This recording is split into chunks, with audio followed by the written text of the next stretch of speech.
but we would never know that you start because we didn't get the magical 5, 4, 3, 2. Oh, I don't think you're on 2, Chuck. I'm on 2. I'm on what is labeled as 2. It's not working? Okay, we'll do it. We'll do it live. Good morning, everybody. While Chuck figures out his microphone, you are listening to the Winter of Chuck's Discontent here on WJOB 1230 AM, 104.7 FM, live on the YouTubes. And for those watching the YouTubes, Chuck brought in a new headset here, and we're experimenting. I heard a click. The only headset that needs fan and power, so that didn't work. Gotcha. Oh, well. Why the same company would make one with fan and power, one without, I don't know. But that's how it goes. Such is life. Well, that one looked really good. I thought for a second, folks, again, if you're watching YouTube, I looked to my left and I thought I was with Joe Buck. So that was an impressive headset there. No, we'll I have even fancier. I have the same headsets they use. They're too valuable to be in this studio. Yeah. Because I know how things are around here. So, hey, so are we doing? Bob was messaging me. He's like, "Hey, we start without you?" I go, "No, it's fine. We'll start late, and Jim can dock my pay. It's fine." Hey, there's buttons today. Now that's okay, a surprise. Okay, that's a surprise, well, Chuck. I see that is Lynette's surprise. I need a laser pointer for that, though. Well, I don't know how loud or quiet they're going to Well, be. hopefully just exceedingly loud, just obnoxiously loud. Yes. And use them when the callers call in. How about that? How about they say things and then you just respond with buttons? I told her, I said, now your one job is to not even ask permission, just not even indicate, just as you feel it. Oh, yeah, no, absolutely. That's the best part. As you feel it, just go with it. Are we? And then you added the, I believe these are dad bod uplights that you brought. They are. They are. The only one who had made mention of it was, I think Paul Goddard said, hey, the uplighting. No, good. I had some when I had my short-lived podcast with my wife. As it turns out, actually, they probably got scrubbed from Facebook over the summer, but we did a podcast called something. It was called something. It was somebody texted me because you know the name of that podcast. It was this is why you're wrong. And so as it turns out, doing a podcast for an hour on a Sunday with your wife about how she's wrong about everything and you're wrong about everything, not good for your relationship. Yeah, where you debate things live on Facebook with all your friends and family watching. No. As it turns out, so when would not be doing that. Don't start a podcast with your significant other because as it turns out, especially if they hold grudges, because then 4 days later it's like, oh, you still want to complain? Yeah. You really told everybody about how I didn't wash those pots and pans the other day? Like, yeah, that's the show.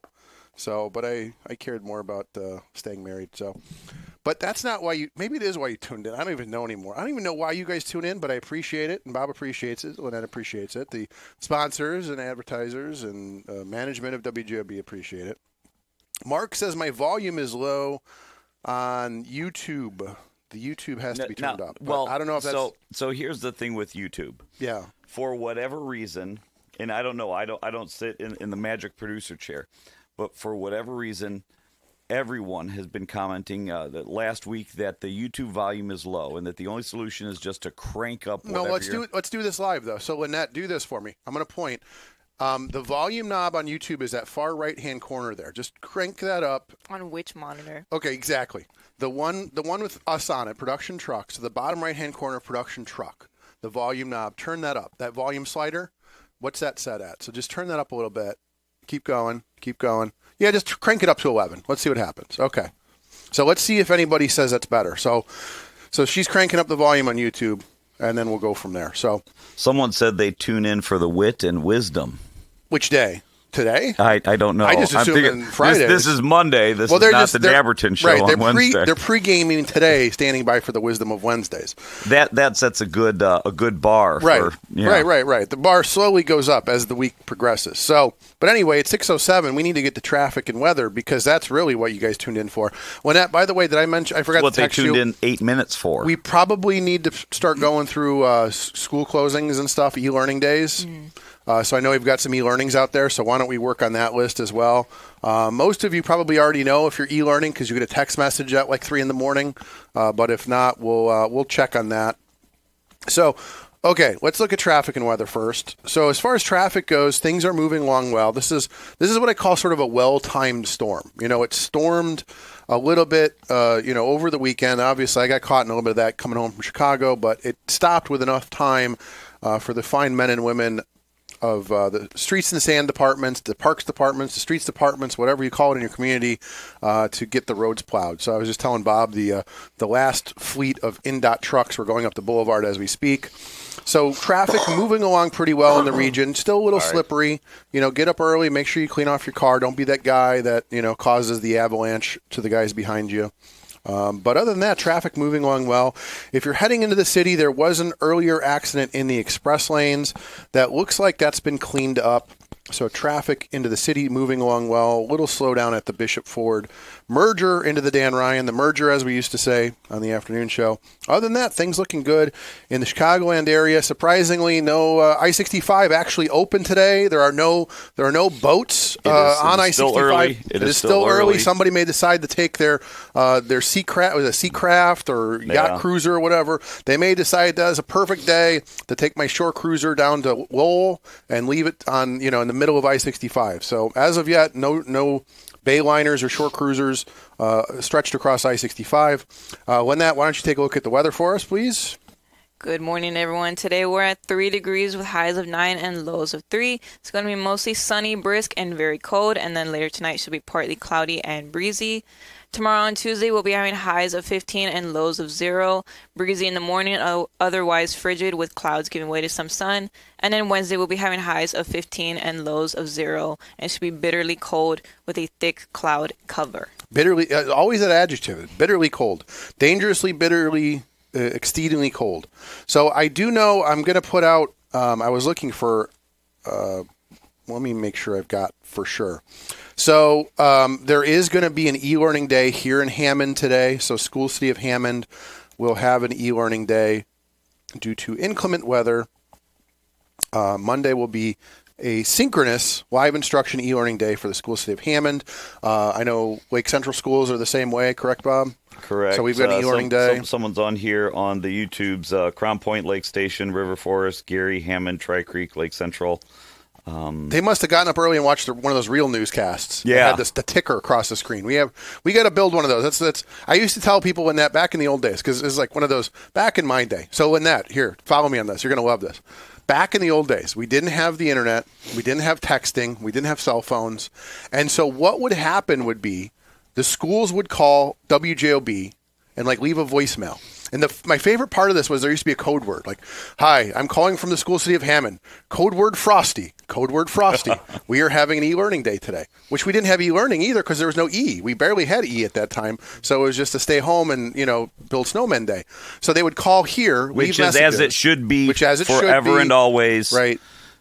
So they would call here, leave a list, and then we would sit here and just say them all out, and the kids would be sitting at home waiting for like with the lottery, waiting for their name to be called. Like, hey, Lake Central has a snow day, and yay, and then we'd go back to bed. But that's not how it works anymore. It's like go back to bed for an hour, get up, and then sit and just go on a Zoom call that could have been an email. Because you got to learn that as a young child. I told my kids, I said, you got to learn this early. There's something so demoralizing knowing that I've got a 10-year-old at home that has a Google Meets from 9:45 to 11:15. Then there's a break, and then you come back from 12 to 1:45. No, it's like little corporate automatons. I don't know how do you say that I don't know. I'm going to get obnoxious about how do you say that we're all in this for the children and the children's best behavior. By the way, let's start their corporate 9 to 5 early in 4th grade and log into Zoom. No, it's funny because my kids they didn't have their lunches coordinated. So I was like it's like one of those things like, hey, you want to go get lunch? You want to go to Tchotchkes today? Like, no, we got a meeting till 2. It's like, okay, well, when are you done? When is your meeting done? Okay, your meeting's going till 1. Okay, well, you're done at 12:30. Okay, well, I'll go around for everybody. What do you guys want while you're in your Zoom meeting? So, but such is life. What are we talking about? We're talking about the things and the stuff today, right? Things and the stuff. You were out of commission all weekend. Well, I was do all weekend? I was working downtown. It's actually really fun. I stream a karate tournament in downtown Chicago every year for my friend Hunter at AKA Warrior Cup. And so if your kids are into the martial arts, it's a fun experience. Like I never did karate. I missed the skateboarding and the karate from the 80s. Like everybody's doing karate and skateboarding. That was before soccer. I don't think soccer was here yet. And so all the kids come, and it's like a whole big thing. It's a whole big, they have tournaments and everything, and then we stream their final, the Warrior Cup, on Saturday night. So it's always a lot of fun. I bring in my crew, and we stream, and we basically just sat there, looked out the windows, and watched the snow pile up in Chicago. So. But so that was my like spending my day in ballrooms and making sure everything was plugged in, and we had all of our cameras and stuff. So I wasn't really. I kind of know of the news, but I said, Bob, you drive because I don't know really what's going on this weekend. I know we had another incident in Minneapolis we need to talk about.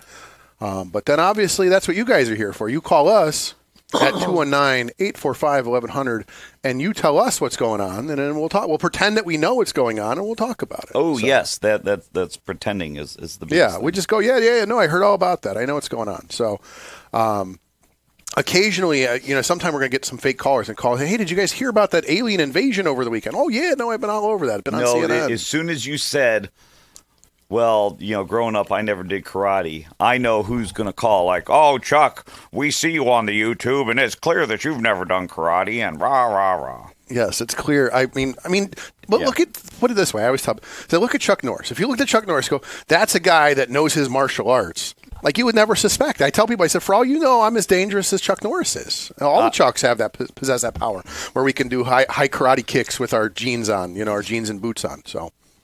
with your tight Wranglers? With tight Wranglers, yes, with a cowboy hat and the Wranglers and all that good stuff. So we're going to put that on the YouTube someday. Yeah. We'll do Chuck's martial arts, Chuck martial arts tips.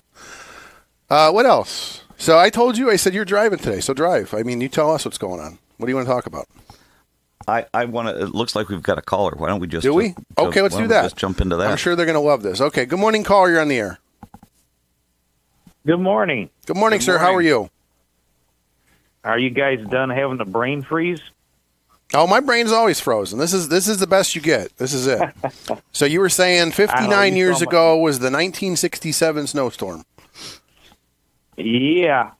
Friday, I forgot to take my propane tank off my gas grill, so I called a couple people and see, how cold it was Friday, and I was going to cook on a grill, have a cookout. No, everybody I asked, they wouldn't come out for cookout.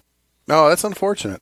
I remember that last deep freeze we had. I was like, you know what? Let's see if the propane works at minus 20 degrees. It sure enough did. I went outside, had a cigar, made some burgers. Like, we're from the Midwest. We won't let this stop us. So what's on your mind this morning? But, we need to give a big shout out and thanks to all the city public work people that were out plowing the streets and everything, because I drove a little bit around Hammond. I had to go somewhere Sunday morning, and I did go a little bit south on Ridge Road, south of the border, 94. And I tell you one thing, we give a big shout out to the workers, because they got the main streets cleared, at least if we had to go somewhere. But like Sunday morning, I got up to go to Strax over there on Ridge, and it's like nobody was out on the road. And then Friday, when I had to go somewhere Friday, and it was real super cold, and I had to go somewhere real quick. I had to go somewhere real quick. It was like, I guess nobody wanted to go out the house because it was too cold. Well, and I mean, that's generally the advice, like even I saw the state police, or I saw the picture, I don't know if you guys saw this, the INDOT truck went off the road, and the guard had to try to pull him out with a Hummer down, probably near Indianapolis, near 65, 465, that area. It's like, they just said, go home. Just stay home. Don't go out. You don't have to go out. If you don't have to, don't go out. Just stay home. Let us plow the roads. And that's good advice, especially on on a Saturday or Sunday. If you don't need to go out, just stay home. We made some chili. Just stay home and eat chili, We made a roast. I remember that 67 storm, because I was 7 years old. Me and my sister, we had a tree in our backyard, and where the branches started branching out, the snow was all the way to the top. We climbed the snow up to it. My sister buried me in the snow, and then my dad had worked in the mill. He was stuck in the mill. He worked at the old American Bridge, and after the storm was over, and my dad started to come home. We lived over there in Gary, and right on Ridge Road in Polk. And there was a grocery store right there, Thrifty Mart. I don't know if you ever remember the old Thrifty Mart stores. No. Well, anyhow,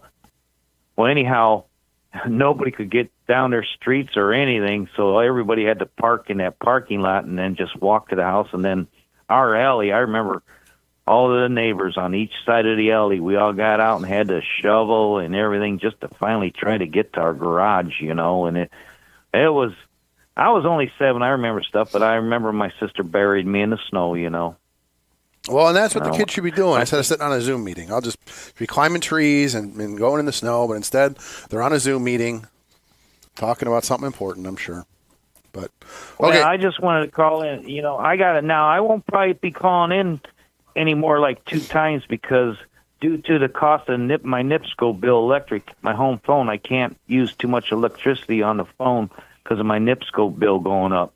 Well, so I'm going to limit it probably to 1 call calling in. No, well, that seems reasonable. So that is a perfect segue because that is going to be the topic of the day. We're going to talk about NIPSCO, your bills, what we can do about it, what we can't do about it, who can do what about it. So that'll be kind of the topic today because I know. I think it'd be a nice thing is if all of our whatever elected officials that in the area of NIPSCO that are our elected officials, somebody put up a list of all these people that are elected in our office that can try to get something done for us. Put up a list. So just remember, primary and elections going to be coming up. So if our rates keep going up, they might be all the elected officials that can't do nothing about getting our NIPSCO bill down.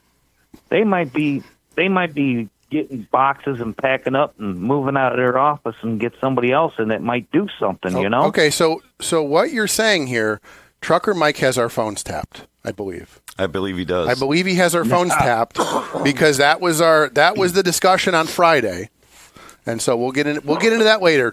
Mike, we are all in this together. We are all on the same page. So we're going to take a break and we're going to have that discussion here in a few minutes. How about that? Yeah, like Motel 6. We got our light on. No, we can't afford to leave the lights on anymore. We can't afford to leave the light on. We'll leave a glow stick in the parking lot for you because we can't afford to leave the light on. If anything, get a hold of MX. He's got plenty of coal for everybody. Yeah, there you go. Christmas, you know. Okay, appreciate the call. We're gonna take a break. Everybody out there, be safe. Due to the weather still, check on each other's and just, you see somebody needs help them because someday you need help and they'll help you. Fantastic advice. Everybody have a safe day, okay? Appreciate it, Mike. Let's go ahead. Let's drop him. Let's take a break. We'll be back with more. We're going to talk about the NIPSCO. We're going to talk about other stuff, but that's going to be the main topic I want to get to today because I know a lot of people, it's on their mind. So we'll talk about that. The empty chair of Chuck's discontent here on WJOB. Life's biggest challenges don't come with a warning. When legal issues arise, whether it's a car accident, personal injury, criminal charge, or representing you before municipal boards, you need a trusted advocate on your side. At Westland & Bennett, we listen first because your story matters. We provide strategic, personalized legal solutions to protect your rights, your freedom, and your future. Peace of mind starts with a conversation. Call 219-440-7550 today for a free consultation. It's the simplest expression. The smallest thing that changes everything. A smile. So easy. A smile lights it up. Apologizes. And welcomes unconditionally. Because the shortest distance between 2 people is a smile. Thank you. Strachan Van Til, where making life easier starts with a smile.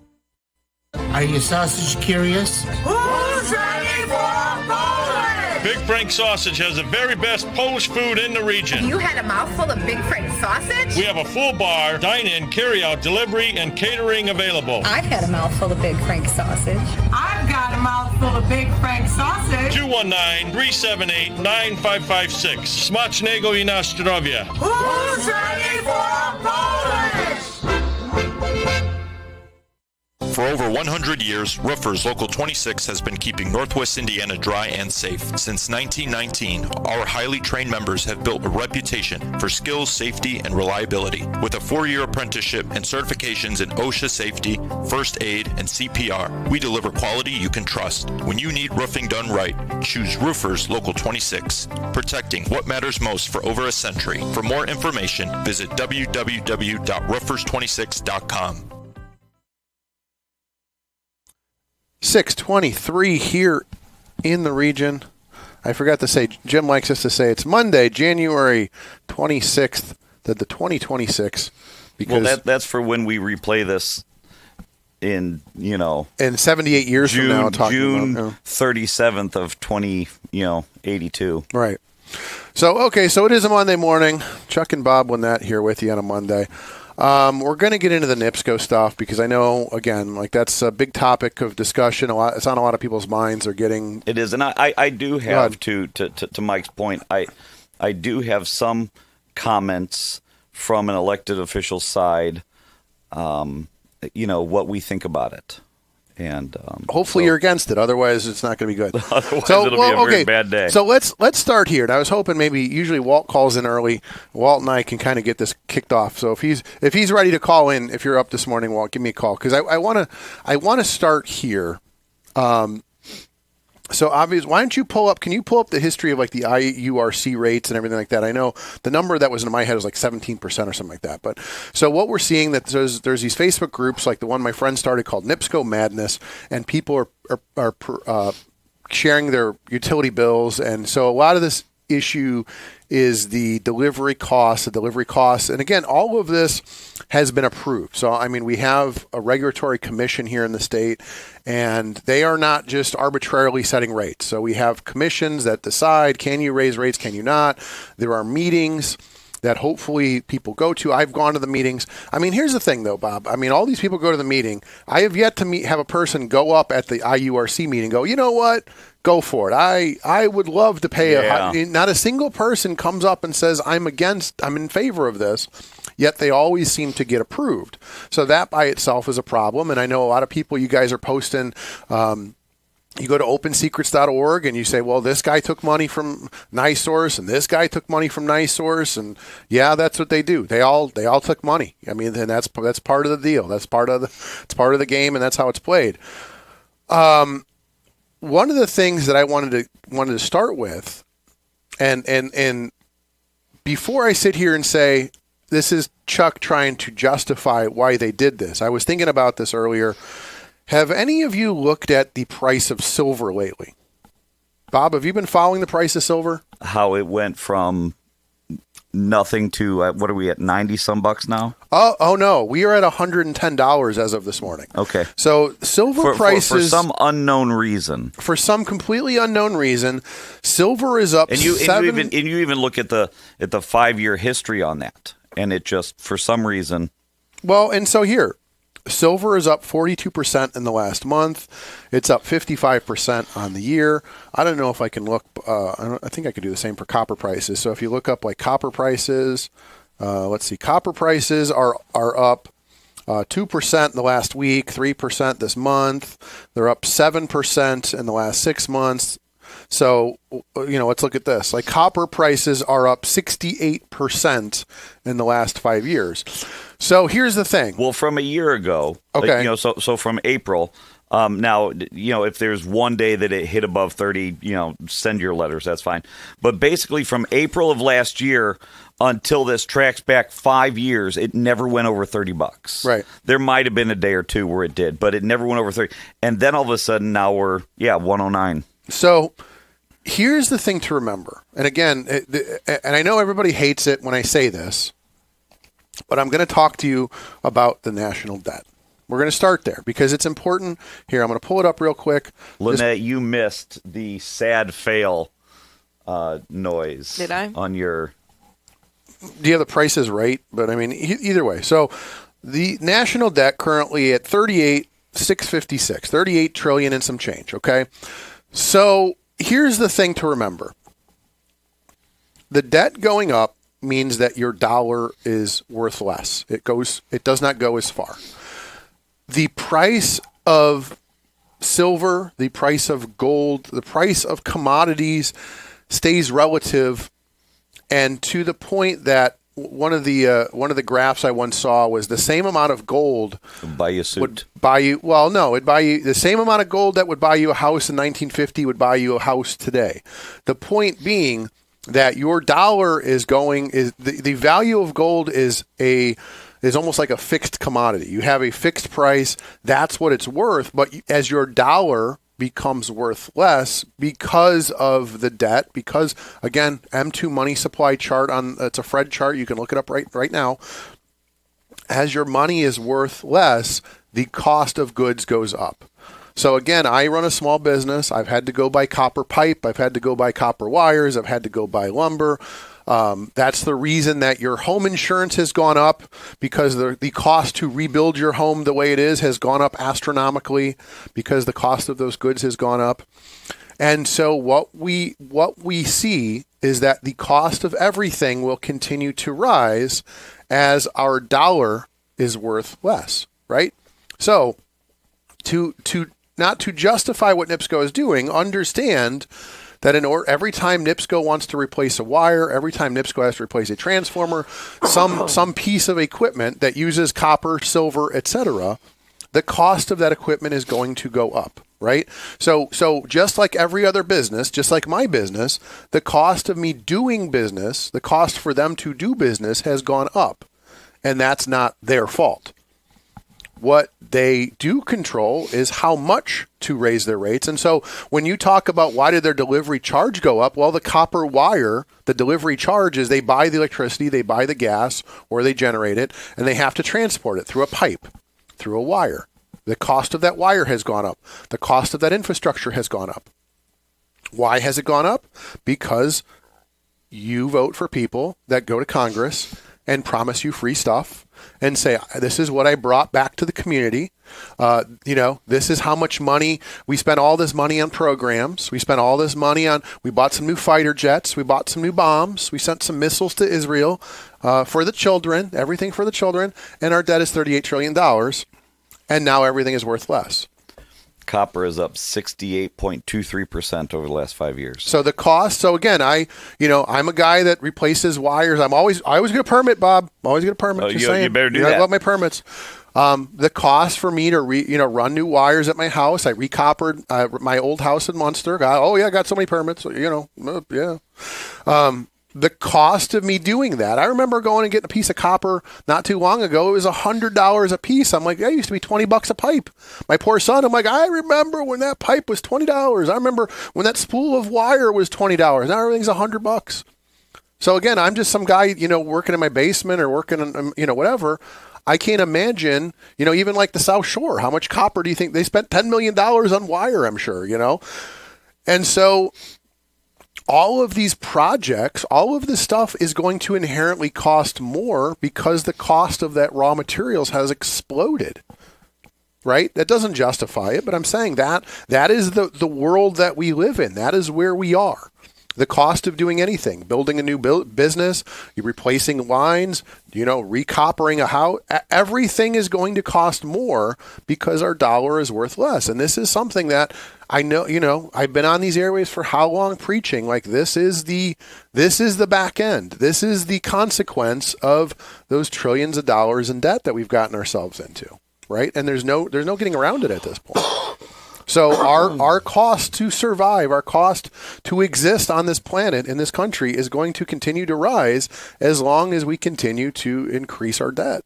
So, Bob, thoughts? I mean, if I'm off track, you guys know the number, 219-845. You want to shake your fist at NIPSCO, that's fine. But at the end of the day, we are all culpable here. We are all the ones that allowed this debt to happen. And nobody cared, left or right. Everybody said, well, we want our stuff. We want to build stuff. We want programs. We want all these things. And now here we are. The copper has come home to roost. Am I wrong, Bob? No, you're not wrong. I think that was a really good zoom out of, right. Does the cost of silver and copper jumping in the last 3 months have a huge bearing on the bill that folks got today. Certainly abstractly it does. And it's the what's his name when he talked about the economics of a pencil. Right. So it is built into that. And I don't know if you want to do it now or later, but I do have some things that I want to.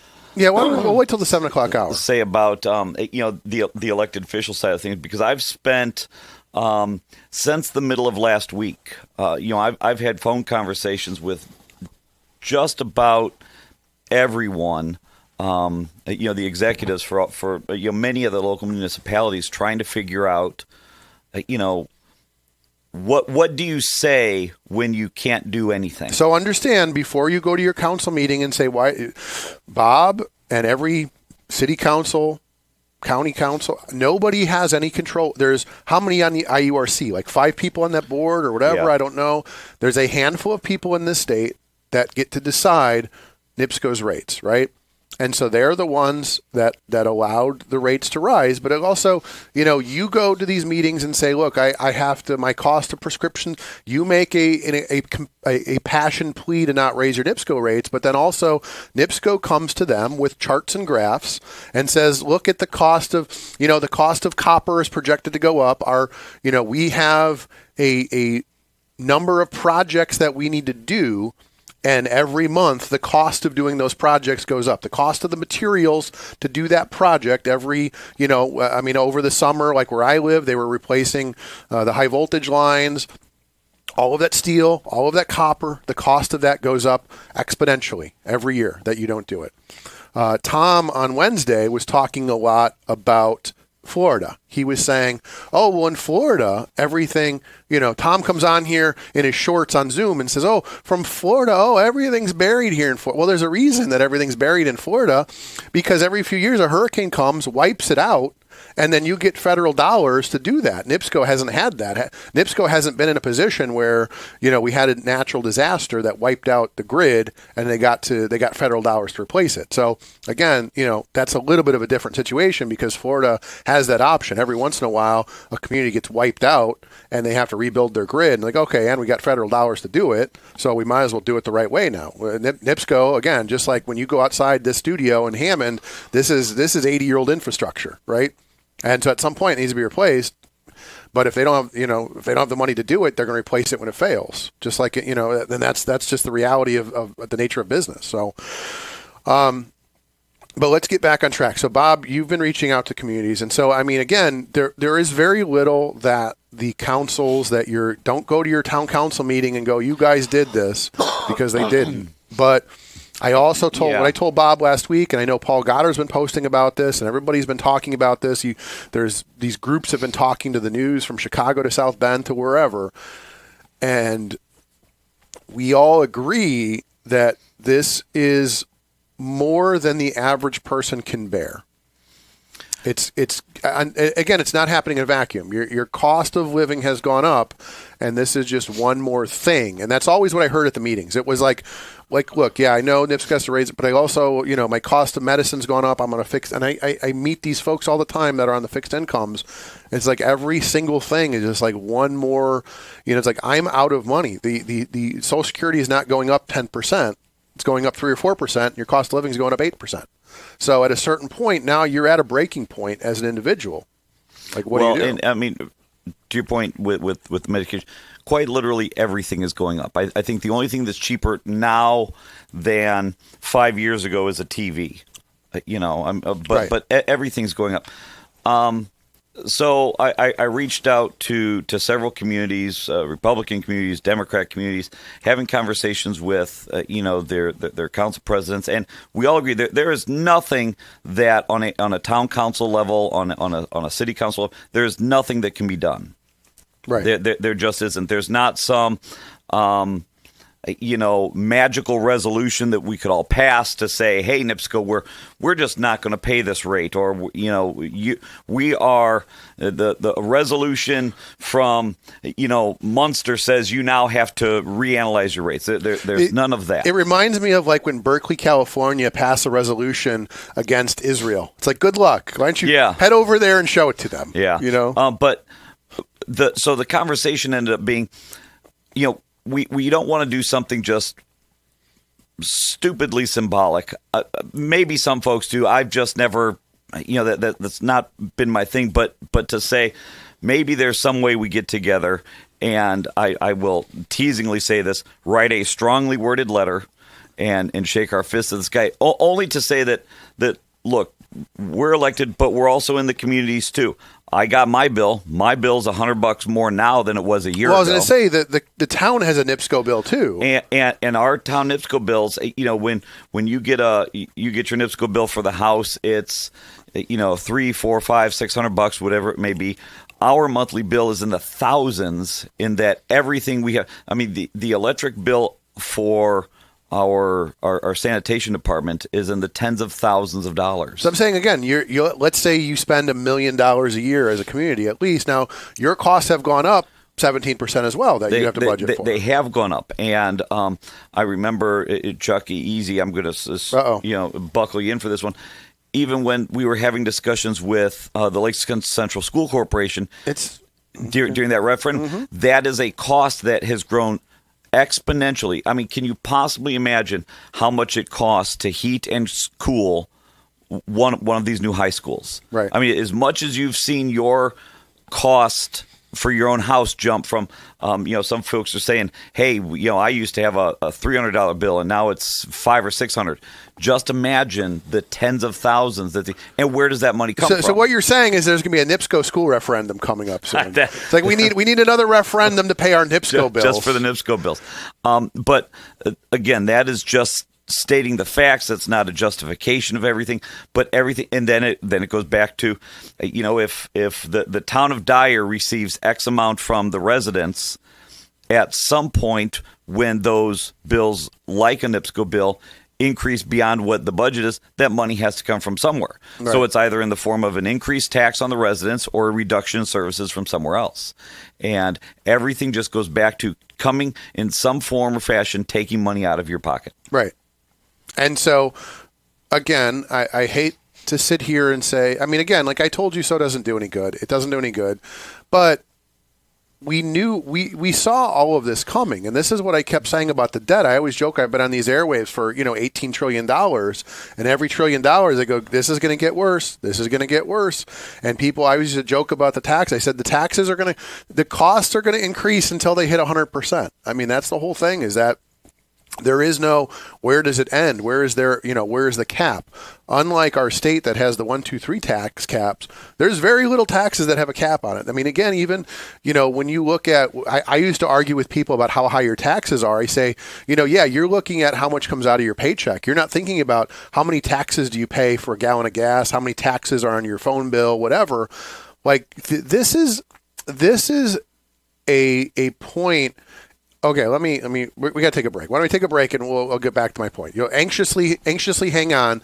I'm making a point. I'll save it for after the break here on WJOB. For over 140 years, the Central Midwest Carpenters have built our communities in Northwest Indiana. Are you ready to join the effort? We have long-term work, competitive pay, and the best benefits in the industry. We pride ourselves on innovative training and commitment to worksite safety. Earn as you learn as an apprentice. A solid career built on a solid legacy. For more info, go to carpenters.com.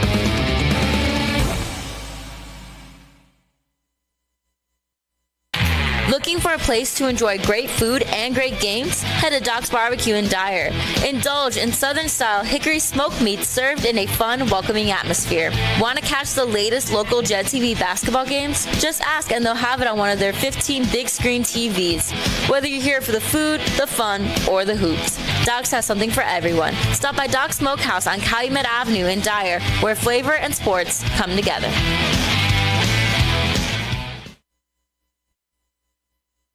For a fast and friendly car wash, go to Easy Clean Car Wash. Open 7 days a week in 4 convenient locations: Highland, Griffith, Cherville, and Lansing. Free vacuuming, air freshener, and a towel with every wash. It's fast, safe, and gentle. For more information and hours of all our locations, visit myeasyclean.com. Also, see how you can wash your car daily with our $10 Ultimate Wash for only $19.99 per month. Give your car the best clean at Easy Clean Car Wash. Tell the folks where they can find the French Room. Fridays, 3 to 5 Central. And where can they listen? On WJOB, AM 1230, 104.7 FM. I believe those are the radio people. Who the hell's that? I have no idea. But you could listen worldwide on TuneIn.com or watch on JetTV.com. Get your Jet TV. The Front Room. With Marla Kubik. Variety, sometimes at its finest.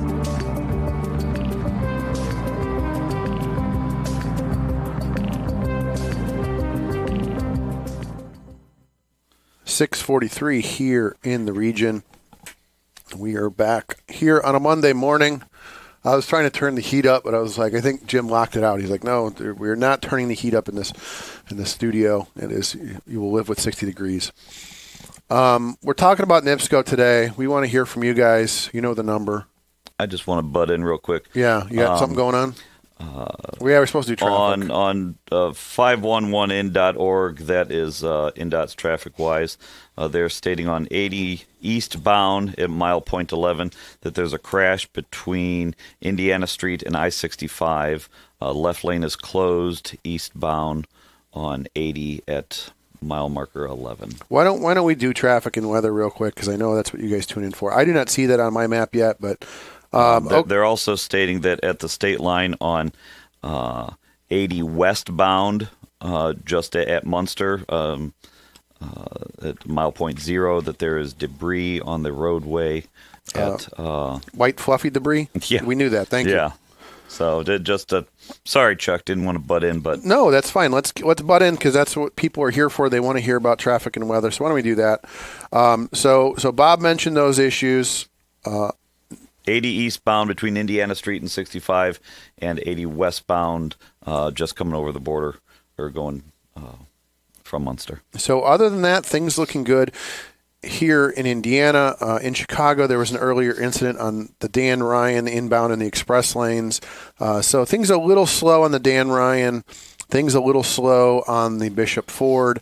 Basically, just I'd say, it's traffic is moving the speed it should for the weather conditions, and so that would be the thing. It's going to take a little longer, just little slippery roadways, but other than that, everything seems to be passable. Nothing serious on I-65. No boats or RVs on I-65. So other than that, things looking good. So Lynette, how's the weather? Good morning, everyone. Today we're at 2 degrees with highs of 9 and lows of 3. Should be mostly sunny, brisk, and very cold. Later tonight should be partly cloudy and breezy. And then tomorrow and Tuesday, we'll be having highs of 15 and lows of 0. Should be breezy in the morning, otherwise frigid, with clouds giving way to some sun. And then Wednesday, we'll be having highs of 15 and lows of 0. And it should be cold with a thick cloud cover. So just as a reminder, most schools having an e-learning, asynchronous, asynchronous Teams meeting learning day. So if you haven't checked, I would say we know that like Hammond schools are having an e-learning day, like Central. I know you mentioned the whole other list. So I'd say check and see if your kids are going to school today or if they're having a Teams meeting. Go ahead. What else? 94 eastbound at mile 23 between US 20 and Beam Street and Porter. Left lane is closed eastbound for an accident. Okay. Well, I got to get the traffic camera app going, because I know that tends to get things before the Chicago traffic does. So, yeah. Okay, so we do have a couple incidents on 80 and 94, so be aware of that. Again, I think I don't know that, it seems like for the most part, a lot of the weather went south of us. So like Indianapolis area, places like that got hit much harder than we did. Yeah, if you look at the county travel advisory, oddly enough, the Northwest Indiana, aside from Lake County, which is under a watch, everyone else is under an advisory. Really from 70 south, everything's a warning. Even state employees, the state said, stay home, state's shut down, don't come to work today unless you're essential. And every easy, Chuck. Every easy, state Chuck. employee is essential. Chuck. Come on, we need a camera from this way to see when Chuck cracks a smile. Every state employee is essential. How dare you? How dare you belittle my people that way? That's right. Okay, so we're talking about NIPSCO. We want to hear from you guys, 219-845-1100. How is this affecting your life? Is anybody... It's interesting because there are people getting hit with, they're claiming that their bills have doubled. I live in a small house, or I live in an apartment. My NIPSCO bill's $1,000 a month. That's obviously, I mean, again, it's sort of like one of those, I hear people that are, I turn one of my biggest piece of advice would be to get like a Nest thermostat, pay attention to it, pay attention to, I tell my wife is one of those people that hates the cold. And it's like, well, you need to acclimate. She always hates when I say that word. I said, well, you just need to acclimate to the cold because, like, I can keep my house 60-something degrees, and I'm comfortable because I've acclimated to it. And if you're not, throw on a sweater, throw on some socks, buy an electric blanket.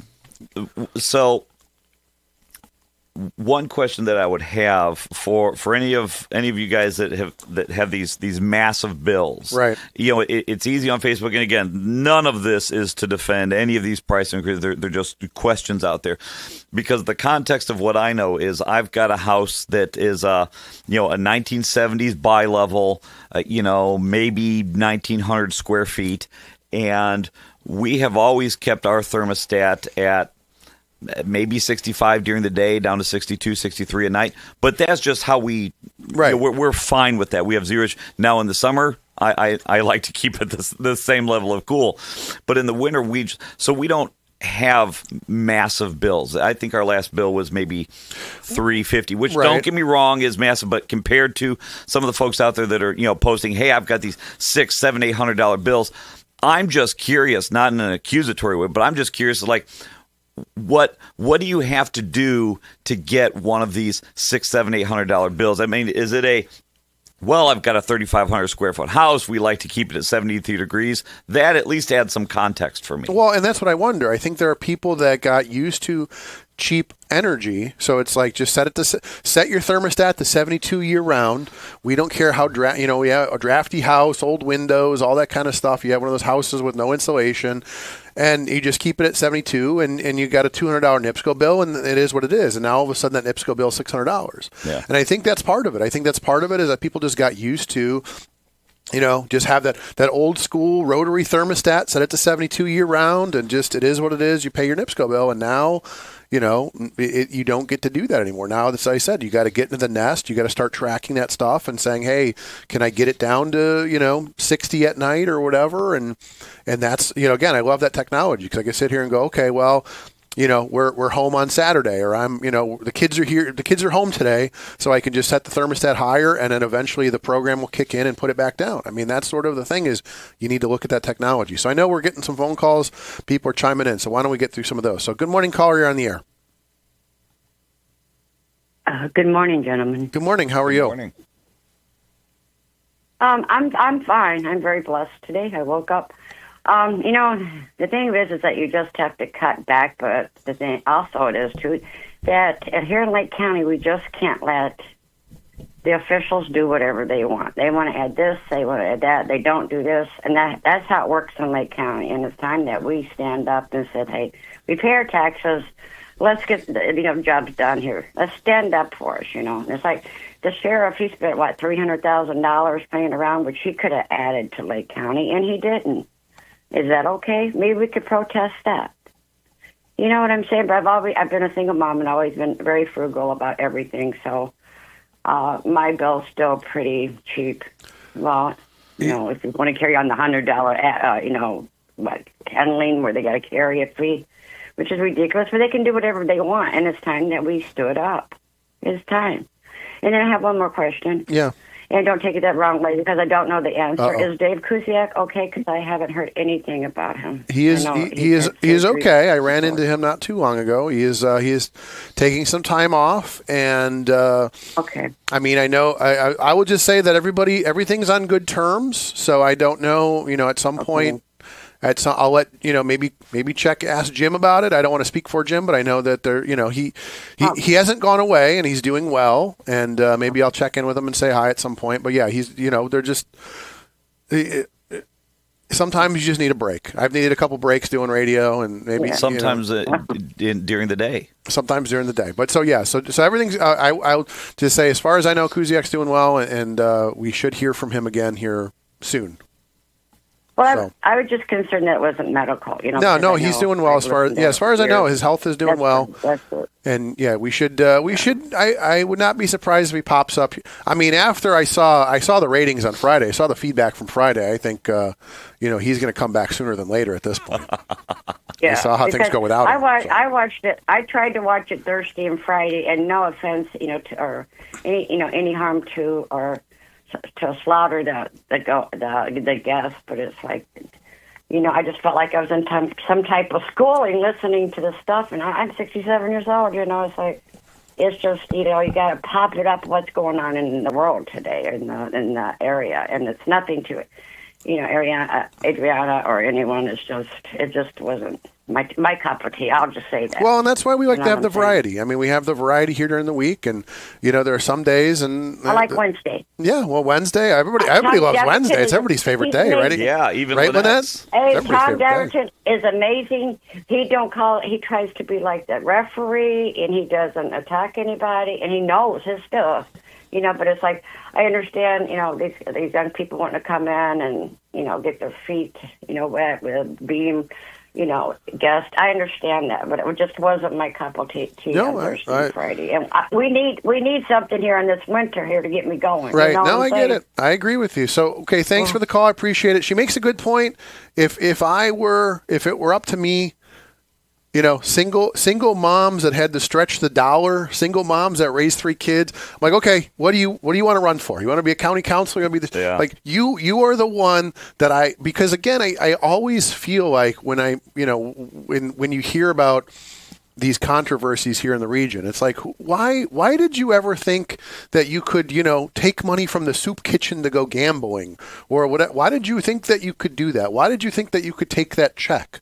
Like, there are people that just sort of go, oh, yeah, if I can do it, so I'm going to do it. And there's some people like in her case, like I'm sure she'd have a balanced budget by next Tuesday if she was running the county. People like that. So, but we don't elect people like that. So next call. Good morning, caller on the air. Good morning, caller. Good morning. Good morning. How are you? I'm great. The NIPSCO issue, I don't think it really revolves around the fact that everything's going up like you said. I think it involves that. Think about, and I'm in my 60s, so I go back a ways. Think about before public utilities were deregulated. Right. You would have an outage. There would be 10 trucks out on your street fixing everything.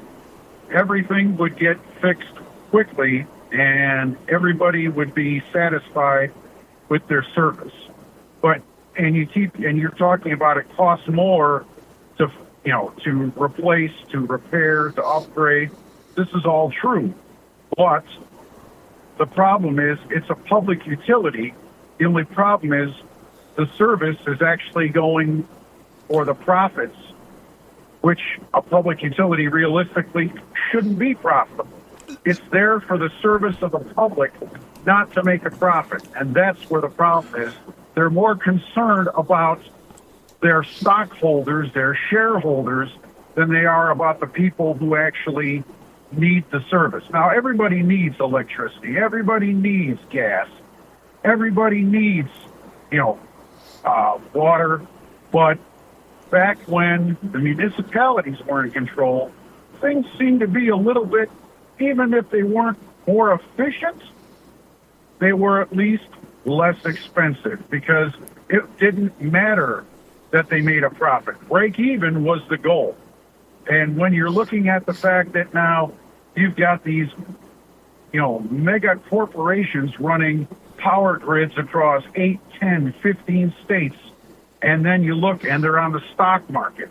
And it's not about, if the rates can go down or go up, it's about, well, how much did we pay our shareholders? So that, in essence, becomes the root of the problem. So I will agree with you on part of that, but then the other question becomes when we create. So again, I am inherently a free market guy. So my argument is always like, even when I go out to the East Coast, I see that they have 2 and 3 choices for internet, for instance. Again, I'm a kind of guy that pays attention to those things that you can see on the lines. You can see that there's 3 sets of internet lines that run to the communities. They have an option. They have the so So imagine, I agree with you on part of that, but then also I say, what happens when you have essentially a government-created monopoly because there is no competition? So the question becomes, would we be better? And again, this is me just thinking out loud. I'm not saying I will never tell you I have the answer. We're talking here. The idea that if we had more competition, because we've created essentially a government-created monopoly, and then the government controls their rates. Those groups give money back to the government, just like with everything else, and then the government tells them. So I mean, imagine a scenario where, and again, let's be real here. Like depending on who's in the White House, you may have more or less environmental regulation. So the last administration, they pushed a lot of environmental regulations on businesses. A lot of, even like you talk about the $2 billion that BP spent because the government says you have to update your pollution controls. So if I'm a business and you tell me, I'm passing new government regulations on coal power plants, on et cetera, which happens a lot. Under the Biden administration, there was a big push for EV. There was all this push. When they tell you have to spend all this money on pollution control and upgrading infrastructure, where do you're not going to absorb that? You're going to pass that along to consumers, right? So when government says you need to spend more money upgrading your systems, sure, no problem. You pass it along to the consumer, and it is what it is. So, I mean, again, that's, to me, where having monopolies in this scenario is exactly what got us into this situation. And I don't disagree with you. You're right about being publicly traded and things like that. But again, if there's competition, in my mind, competition inherently tries to solve some of these issues. Okay, but in essence, there's still monopolies out there right now because instead of having, 40 or 50, every state having its own or having multiple companies that you can choose from, it's only, you've got, like I said, there's less than a dozen, I don't even want to call them public utilities, but providers of services. Right. And once again, I understand you're saying, yes, costs go up because of regulation and because of governmental mandates. Understood all that. But there's a difference between having to provide profits to a market to people who don't even, who may not even live in this country, but they own the stock of the corporation, as opposed to the only goal is to provide the service and to break even. Well, right. But so here's the thing, though, real quick, though. And once go ahead, finish your thought. No, go ahead. No, I was just saying, I am a free market person too when it comes to most things, but when it comes to things that are essential to somebody being able to live, and electricity at this point is one of them. If it was 200 years ago, no, but today, yes. There's got to be some way that, and I get it. Deregulating, everybody thought free market economy. It's gonna have economies of scale. It's going to create, more opportunity for cheaper energy. But it hasn't done that. It's actually done the opposite. Now, also, yes, you have to bring into the fact that if somebody has their house set at 80 degrees and hasn't winterized it, hasn't put enough insulation, hasn't sealed their windows, well, that's on them. But, myself, and I'm sure like everybody else, like you said, my NIPSCO bill was $189 a month, and I live in a 2,400 square foot ranch, but I have 3 feet of insulation in the attic. I've sealed all my windows. I've sealed all my cracks. I've had thermal cameras out to find every little nook and cranny. And even with all that, this last year, and my thermostat set at 67 degrees all day long and 62 at night, my bill went from $189 to $350. Yeah. And again, that's the weird thing, though, is that, we were expecting, like I said, I was expecting like 17%. Like that was the number that stuck in my head. And so obviously people are saying, we're saying, well, we approve 17%. And as you're saying, bills are going up 50%, some cases 100%. Something is off here, and there's all sort of speculation about, is it the smart meters? Is there things being calculated wrong? Things like that. So, hey, I appreciate the call. Good points. It is 7:02 here in the region. You're listening to AM 1230, 104.7 FM. Why don't we do this, Lynette? Let's take a break. Let's reset. We got a bunch of calls waiting for us. So let's power through. Let's take our break. Let's do our things, pay our bills, and then we'll be back here in a couple minutes with more here on WJOB. If you're thinking of finishing your basement, installing outdoor security cameras, or your business has plans to break ground on a new project in 2024, Powering Indiana, Lake County is your source for the region's best electricians. With IBEW, Local 697 electricians, you're choosing the highest level of safety and reliability. Visit poweringindiana.org today and ensure your project is in the hands of skilled professionals.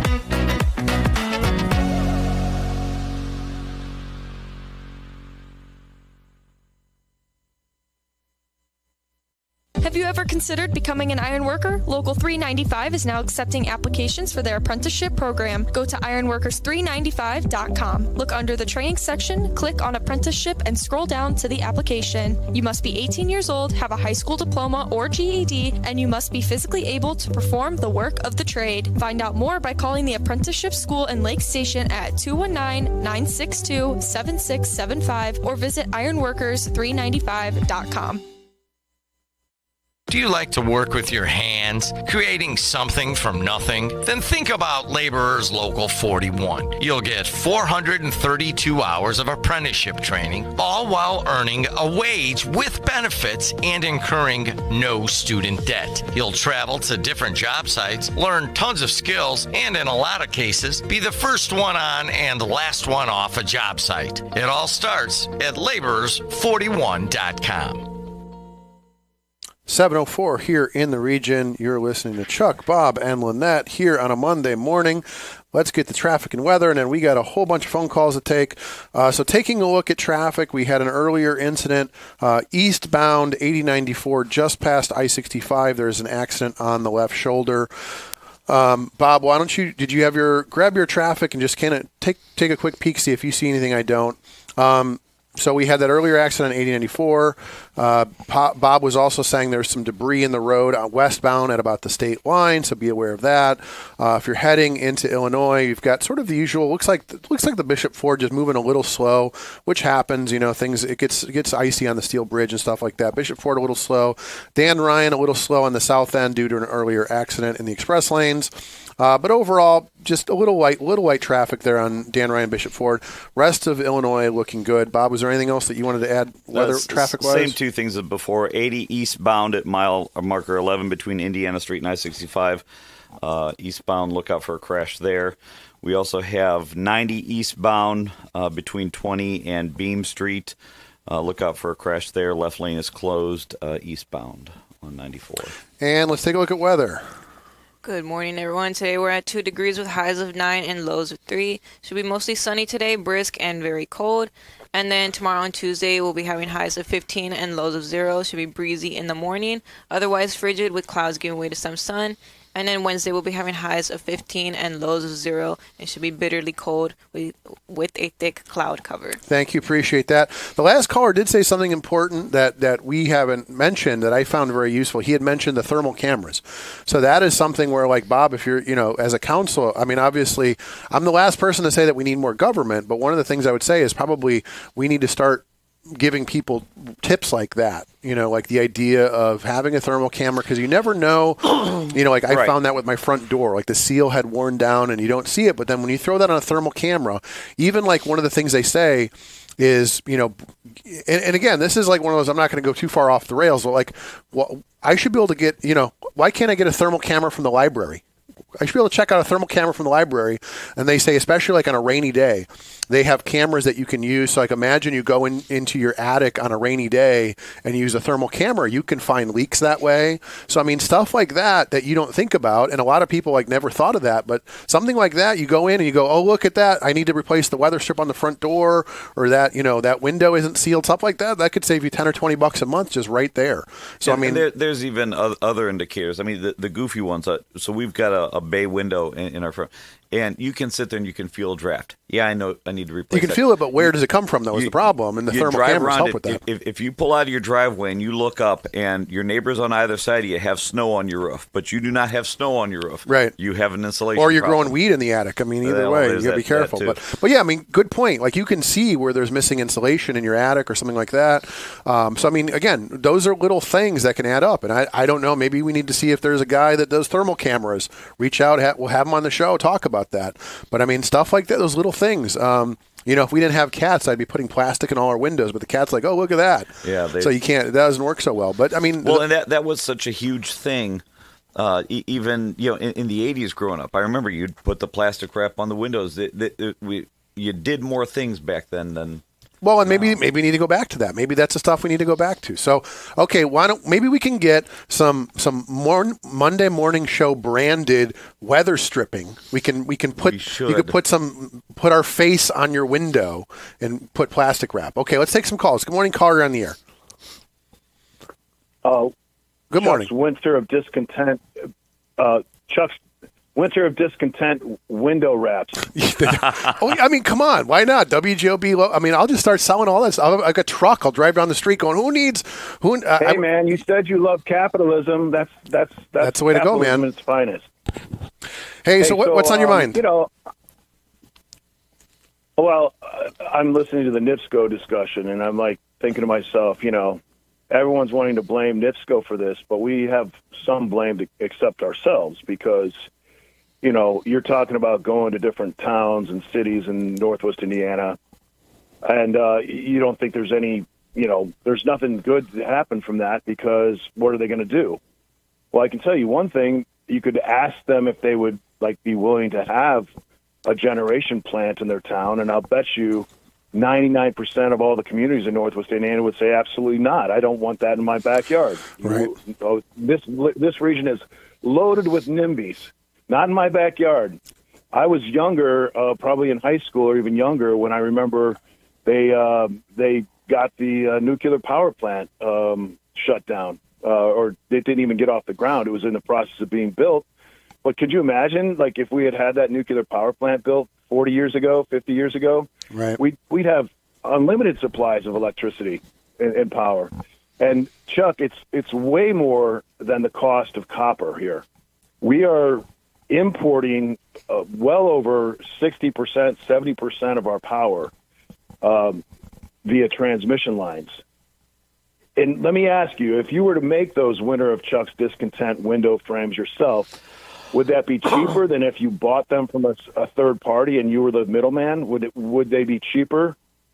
No, I mean, that's the thing is you can't manufacture. You'd have to bring them from China. I mean, that's the thing is that we just I'm actually talking about the cost of producing power. It was like a metaphor. Right. You can always make it cheaper than you can buying it from a third party.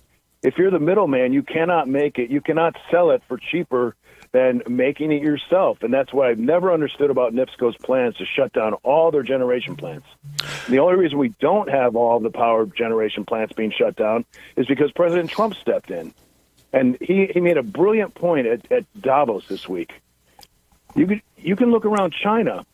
They make all the windmills and the solar power plants or solar panels. Yeah.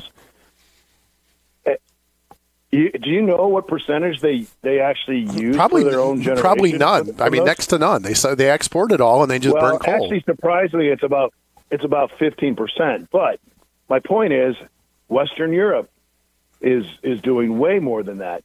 The U.S. NIPSCO is doing way more than that. I think they're investing like $2 billion in these forms of generation, and it's not as sustainable, and is not as productive. It's not as cheap. It's not as easy. It's not as cheap, right? And that's the part. So I know that a coal plant or a nuclear plant would be way more efficient.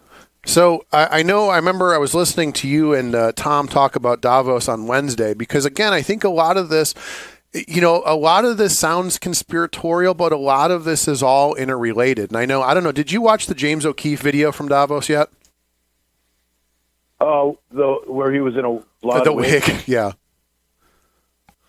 A little bit, but that does sound very conspiratorial. But my point is that when you go to these places like Davos where they're talking about the future, I mean, it's basically a whole bunch of people from the public and private sector getting together to talk about the future. They start talking about these things. So they talk about it again. People that don't care how high their utility bill is. They fly a private jet to Davos and talk about how we need to save the planet, and they don't care how high their utility bill goes. You get what I'm saying? They don't care. They can talk about, well, we need to do this. We need to get rid of coal. We need to have more solar. Because it doesn't affect them. They're not the ones. You will own nothing and you will be happy. Right. And that's that crowd. And so this is the part where, again, it's part of that equation that we're not talking about. And if we do, we're, tinfoil hat. It's like these are the people that are driving the future. I mean, and you're talking about BlackRock was there, Palantir was there, all of the big players were there. The president was there, Gavin Newsom was there, Soros, all of the big players. The whole big club got together in Davos and planned your future, and you didn't have a seat at the table. You don't, the little old lady who's on the fixed income, she didn't get an invite to Davos. And that's sort of the thing is like, I know it sounds conspiratorial, but they're the ones that are driving the future, and we don't have a seat at that table. Well, that doesn't necessarily have to be true. We can like not follow their their prescriptions for a better life. We can actually say, hey, let's have a generation plant here in Northwest Indiana someplace, and let's go to all the communities and say, hey, who wants to host this generation plant, whether it be nuclear, natural gas, coal, and maybe the local population in that community will get a 10% discount over everyone else in the community. I think that would actually be I think that would probably be very popular. Well, the future really is, and I've talked to people. I have a cousin who does this down in Tennessee. I've been to lectures about this. The future is going to be sort of these, we call it like the closet nuke. I mean, and I think really you have these small, compact nuclear reactors, and the risk of accident is very low. I mean, when we talk about nuclear, obviously the first thing that pops into people's mind is like 3 Mile Island, Chernobyl, whatever. We are so many generations away from that type of reactor. It is infinitely safer. And so this idea that you're going to have these small, like the neighborhood nuke, I mean, I think that really is going to be, in a lot of cases, that's going to be the future. Even when we talk about this data center issue, we really need to start looking at that. But again, as soon as you start saying, hey, there's going to be this little building in the neighborhood nuke, people start freaking out. But there's no way to, and I'm glad you mentioned the data centers, because there's no way Indiana as a whole, not any of these specific data center stories that are going on in Northwest Indiana, but as a whole, what they're looking for, there's no way it gets done without these small nuclear and so even sources. The idea of, and I'll do a quick digression and then we'll move on. So, Mott, I remember I always use this example of in Berkeley, California, for instance, they said, we want to get rid of natural gas, right? We talked about this years ago on the airwaves. They want to get rid of natural gas because it just doesn't look green to have this blue flame cooking your water on your stove. So places like Berkeley, California, and other states, there's other states like New York and places like that where they were trying to get rid of natural gas. So what ends up happening? I looked into it. In California, most of their generation comes from natural gas. So instead of you boiling a pot of water, on a stove in Berkeley using natural gas, you export it, you bring it in, like you said, you bring it in from halfway across the state over transmission lines. The cost per therm, the amount of energy used to boil that pot of water goes up indefinitely, but you feel good about it. You go, oh, well, I'm not the one burning the gas. Somebody I can't see is burning the gas or burning the coal. So I feel good about it. I feel like I'm using green energy because somebody else is making the mess and not me. Again, a lot of this is, like you said, the NIMBY. Like, I don't want natural gas in my house, so I'll let them generate it on the other side of the state and ship it over, and it will the amount of energy needed to boil that water goes up, but I don't care because I feel good about it, right? I mean, and that's that crowd that's kind of driving things. So, hey, Mott, do me a favor. Check your Facebook. Text me your number. Send me your number because I don't have your number. I want to check in with you on a couple things when you have a second. Okay. Hey, just responding to a comment in the chat. Yeah. Anthony's asking why we pay 30% more than the surrounding states. And I'll just let you know that, Anthony, that's because our elected officials allowed NIPSCO to make us pay for the wind power and the solar panels that are being developed all over their region. So that's why that's why we are paying 30% more. Well, and here's the question, though. And is this, I know the last caller talked about sort of monopolies and things like that, and it should be a public utility.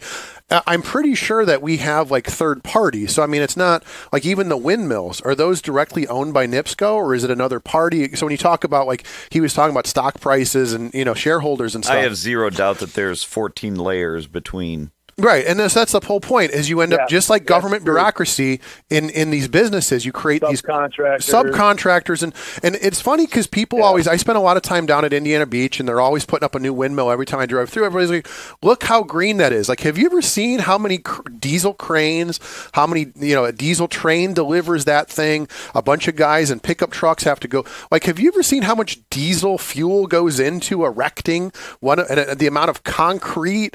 I mean, again, how much just and if you've ever if these you want, things are not green, right? They're not green. It would be greener for us to burn natural gas, but look for anyway. For you guys folks have a out great there. Day. Hey, thanks, Mott. Go ahead. Google like windmill, cemeteries or whatever it is.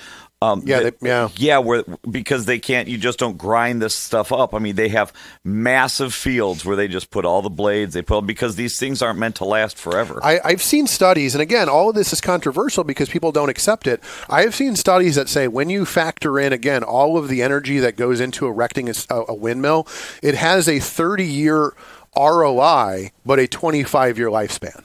Yeah. Right. And so basically, who's subsidizing that? So when you get away from the obviously the cleanest possible power is just a coal power plant, just burning turning turbines all day long.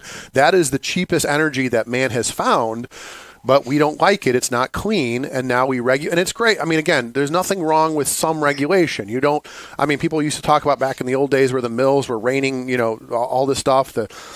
All this stuff would come raining down on your house and on your car. We get that. We're past that. Things are cleaner than they used to be, but there's such a point as going too far. And so now you have to decide as the consumer, you go, how much what can the market bear? What can again, the little old lady, can the little old lady afford for her utility bill to double because we want green energy? So that becomes the question. It's just sort of like that whole argument about the Green New Deal and all that stuff is like everything that they want to do is going to cost you money. And you say, look, I care about the environment. I care about the future. You have to decide what will the market bear before you say the average person cannot afford everything to double because of that. And that becomes the inherent discussion. For these folks who are getting these $600 and $700 bills, again, the question is, how much do you care about the environment? And I'm not saying, go dump toxins in the Chicago River, but there's something to that. If this money is going to some of these Green New Deals, well, that's the cost of it. And are you okay with, you know what, I'm okay with a little more smoke in the air if I can have my $150 NIPSCO bill back. Well, but again, nobody's saying that. Again, that's the whole thing. We're not saying just, start burning garbage on the lakefront. We're saying let's have a reasonable amount of pollution control. We've gone, we've gone a long way since the 70s when the rivers were on fire. We've gone a long way, but how far are we going to go before it becomes unsustainable? Dave sent me this. He says there are 5 major invested investor-owned utilities, 72 municipal utilities, and 17 REMCs here in Indiana. So we have a pretty diverse landscape when it comes to those utilities.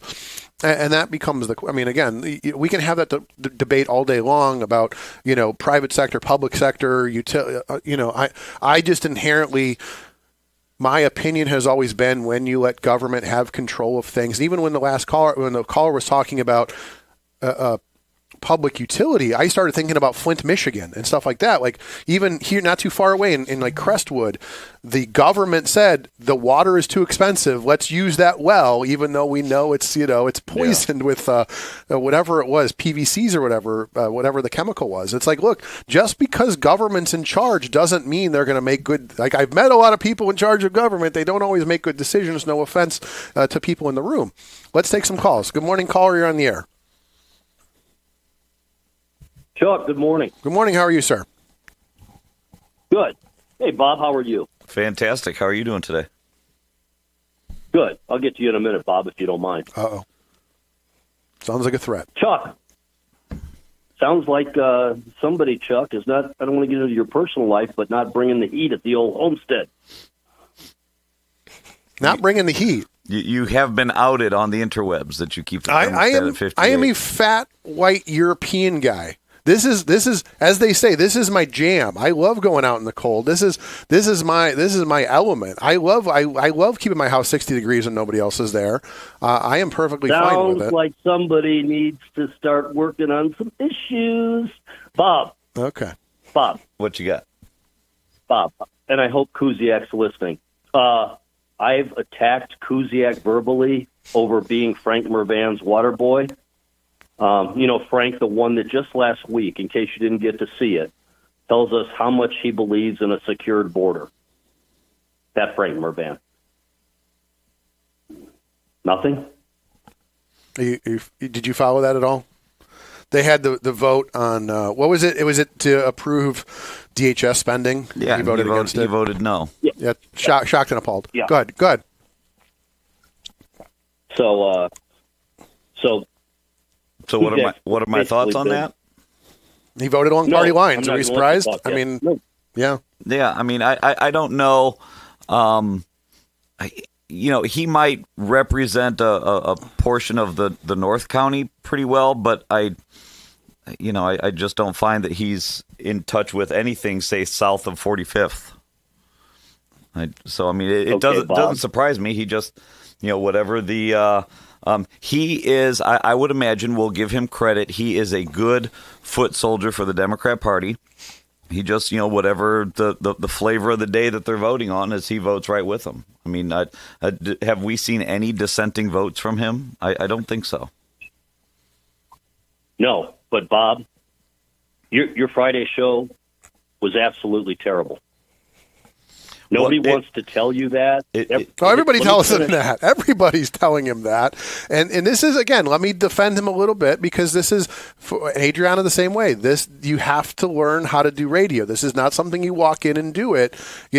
I didn't become this amazing overnight. It took me 15 years of bad radio before I got to the point that I am today. So a voice sent to you by God, or whatever Rush used to say. Yeah. So again, it takes a while. It takes a while to learn radio. It takes a while to learn how to do it and how to flow and what people want to talk about. It takes a while. Give Adriana, give them both some time. Give them some time to hone their craft, and I promise you it will get better. And it's funny because we had talked about this where the Chuck came in today and said, man, some of those YouTube comments were brutal. And it's like, I didn't think they were, but I might have a different barometer of what I feel is, people coming at you. And maybe it's just because it's, being elected, people come at you all the time. You get, so maybe I just view that differently. I think we had more YouTube viewers Friday than we typically have on. So I mean, the numbers were good, the interaction was good, It's just it may be a different It's a different listener flavor. set. Yeah. I don't know. So, but I did qualify on Bob. Friday. No. I've got the mic too. I did qualify on Friday. We're just trying things, and we'll see what works and what Friday doesn't. free for all. Yeah, why not? Okay, now do I get to talk about? Yes, it? is your dime, sir. Yeah, your dime. Bob, it was terrible. It was so bad. You should probably look to Dutch Boy as a sponsor because it was watching paint dry. Oh, I am so glad that we gave you the entire weekend to think of that. Okay, Bob, go ahead. But honestly, what we just talked about Mervan would have been a perfect topic on Friday. Bob, and nobody wants to tell you this, we expect more from you as the conservative in the room.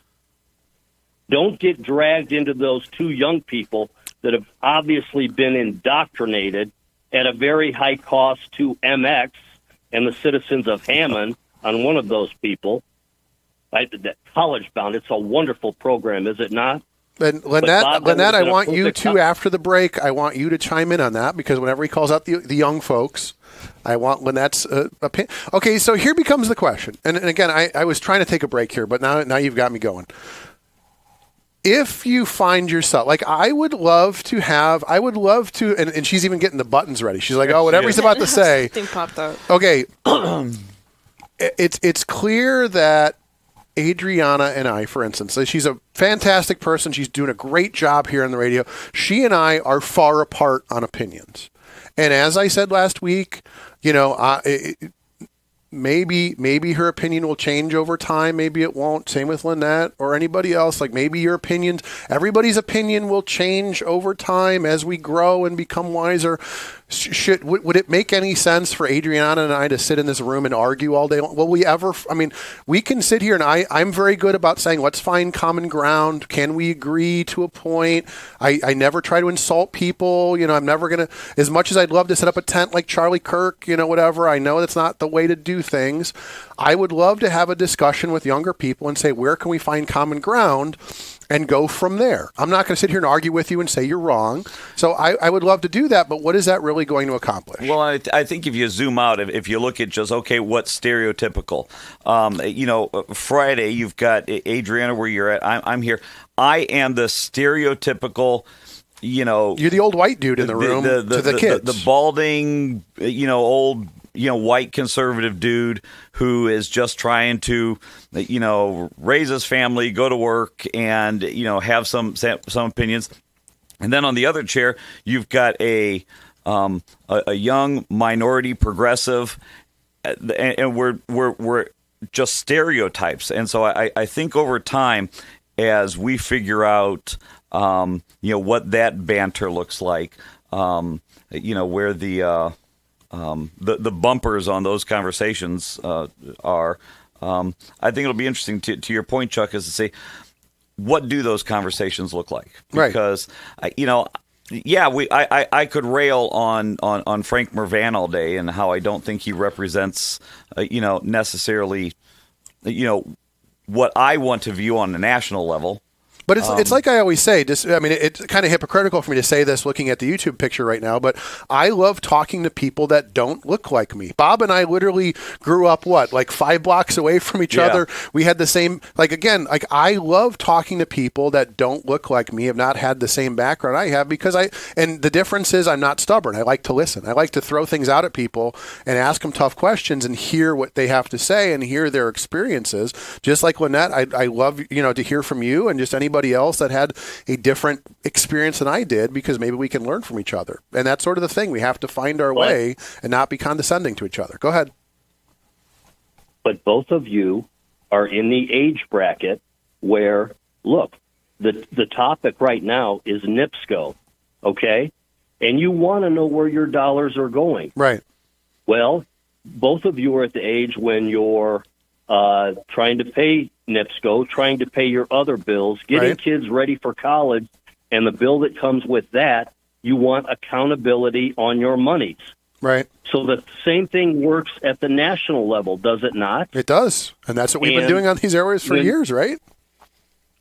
Right. And when we want to put on our long johns and go down to Indianapolis Boulevard and Ridge Road and protest the people that are trying to protect our communities, and all of their tactics may not be the best, but when they're trying to protect our communities, our families from pedophiles and so on and so forth, why are we not asking about the monies going there? Well, remember and the fraud there. When they were out there protesting, Elon says, I'm going to find the waste, fraud, and abuse in government. They said, how dare you? We're going to burn down your Teslas and protest you. Like, why would anybody in their right mind put themselves out there to try to cut back on our corrupt government if they're literally going to have their lives threatened and their businesses? Why would anybody in their right mind want to try to help this government if half this country is going to attack them for doing so?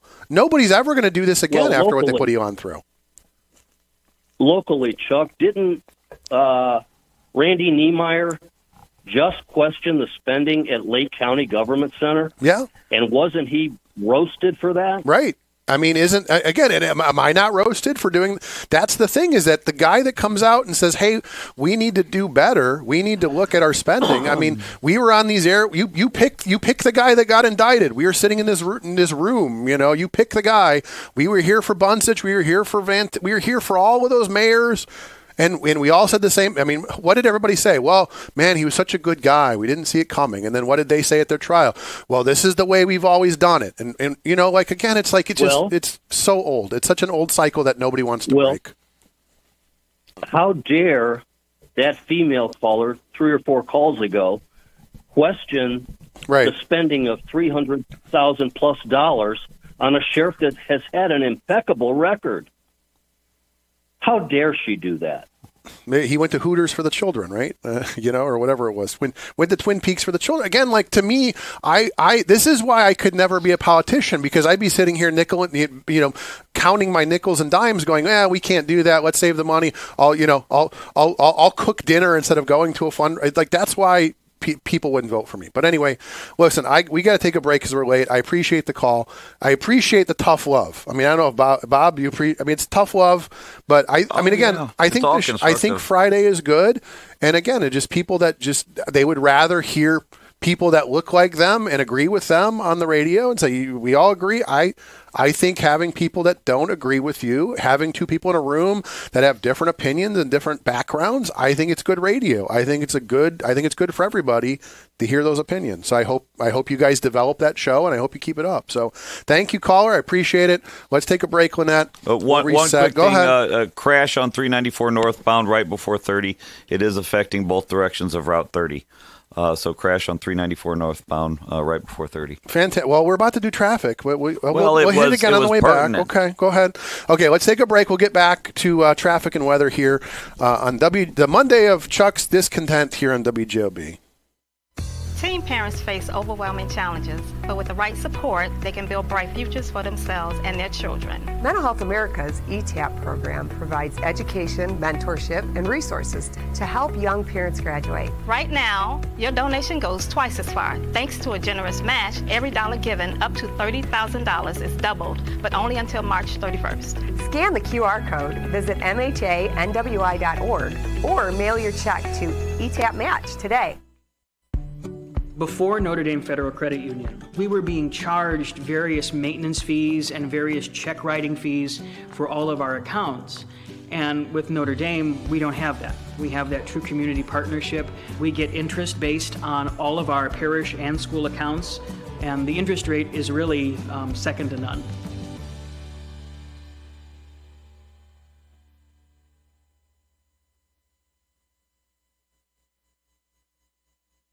Ogren Insurance, Hammond's oldest family-owned independent insurance agency, now in its 3rd generation, providing clients in the Chicago area with products from quality insurance companies to handle your every need. Regardless of driving history, Ogren Insurance can find the right coverage for you at competitive prices. To learn more about the insurance solutions and services we offer throughout Indiana, Illinois, and Michigan, call 219-933-0076 or visit our website, ogreninsurance.com. We're located at 6929 Homan Avenue in Hammond, Indiana. Do business locally with someone you know and trust.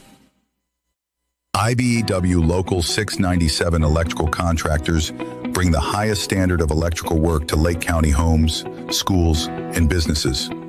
From everyday fixes to once-in-a-lifetime builds, we don't just get the job done, we get it done right and up to the highest safety standards. When you need electrical work, hire the professionals who power Indiana. Powering Indiana, Lake County, bringing excellence to the job, creating a brighter future for our community. 737 here in the region. We do have a few issues on the area roadways that we need to talk about. So let's start with 8094. We have an accident eastbound at Grant. The earlier accident at 65, right past 65, looks like that's been cleared up. Bob was just telling us about I'm reading that 394 North is closed between Sauk Trail and Route 30 due to an accident. I don't know if I drive that way every day. There's like this stretch. It's kind of like I-65. It's open. It gets icy. So northbound 394 is closed before Route 30 is what we're saying. So if you go that way, I like to go that way from St. John. If you're coming from Crown Point, take 30 to 394 and get on there. If you're heading into the city, Bishop Ford is slow. There was an earlier incident right around like Sibley, so Bishop Ford is slow into the Dan Ryan. The merge is slow due to an earlier accident on the inbound express lanes. So it's going to be a little slow, Bishop Ford to Dan Ryan. I'd say we don't do that very often. Put a watch the Bishop Ford out. You guys let us know if you're out there. Watch the Bishop Ford to Dan Ryan. Once you get past the merge, things looking pretty good until you hit the downtown area. Other than that, nothing really to report in Illinois. Did you see anything else in Indiana you wanted to mention? No. Okay. No. So, I was checking around. You did mention Grant, correct? So there's an accident that's eastbound at Grant. Between Grant and Harrison. Doesn't say if it's in the shoulder or where it is, but eastbound Grant. As of now, no boats or trailers stuck on any of our area highways. So we got that going. Where were we? So we want Lynette to do weather. Go ahead, Lynette. Good morning, everyone. Today we're at 0 degrees with highs of 9 and lows of 3. Should be mostly sunny, brisk, and very cold. Later tonight should be partly cloudy and breezy. And then tomorrow on Tuesday we'll be having highs of 15 and lows of 0. Should be breezy in the morning, otherwise frigid, with clouds giving way to some sun. And then Wednesday we'll be having highs of 15 and lows of 0. And it should be bitterly cold with a thick cloud cover. Fantastic. Thank you so much. I know. Let's take a look. So I think we got a whole bunch of callers still. So why don't we take those? We'll get through some of those. Let's take a call. Good morning, caller. You're in the air. Oh, what's up, Planet Fitness boys? How you doing? That's what I was waiting for. No, I'm waiting for Lynette. Jump on the buttons, Lynette. Just you. How about you talk to him with your buttons? Have you been listening to Chuck? I turn it way up. Oh yeah, you got to crank that. Did you hear that Chuck said he's never done karate? I thought of you when he said that. Never done karate? Yeah, I thought of you when he said that. He said, I've never done karate, and I thought, man, I'm just waiting for you to call in and say, yeah, no, yeah. I'm guessing if you listed every sport that has been known to man since the universe was created, Chuck would have the same reply. I've never done that. Mad Mac, you still owe me dinner because you said Chuck would never bowl a 600 series, and then you still owe me dinner from 5 years ago. And I offered to pay it a million times, and then COVID hit, so don't tell me. Oh, he's blaming COVID. I was going to buy you dinner, but COVID hit. COVID. Okay, well, still got the Rona. I've bowled several 600s since then, so you're welcome to buy me dinner whenever you'd like. Oh, yeah, but Chuck, be honest. Did I not even say I'd bring the grill to your house? Yeah, no, I said I'd rather somebody else cook, but, I mean, we'll save that for you. Now that I've seen what you guys cook at that place, okay?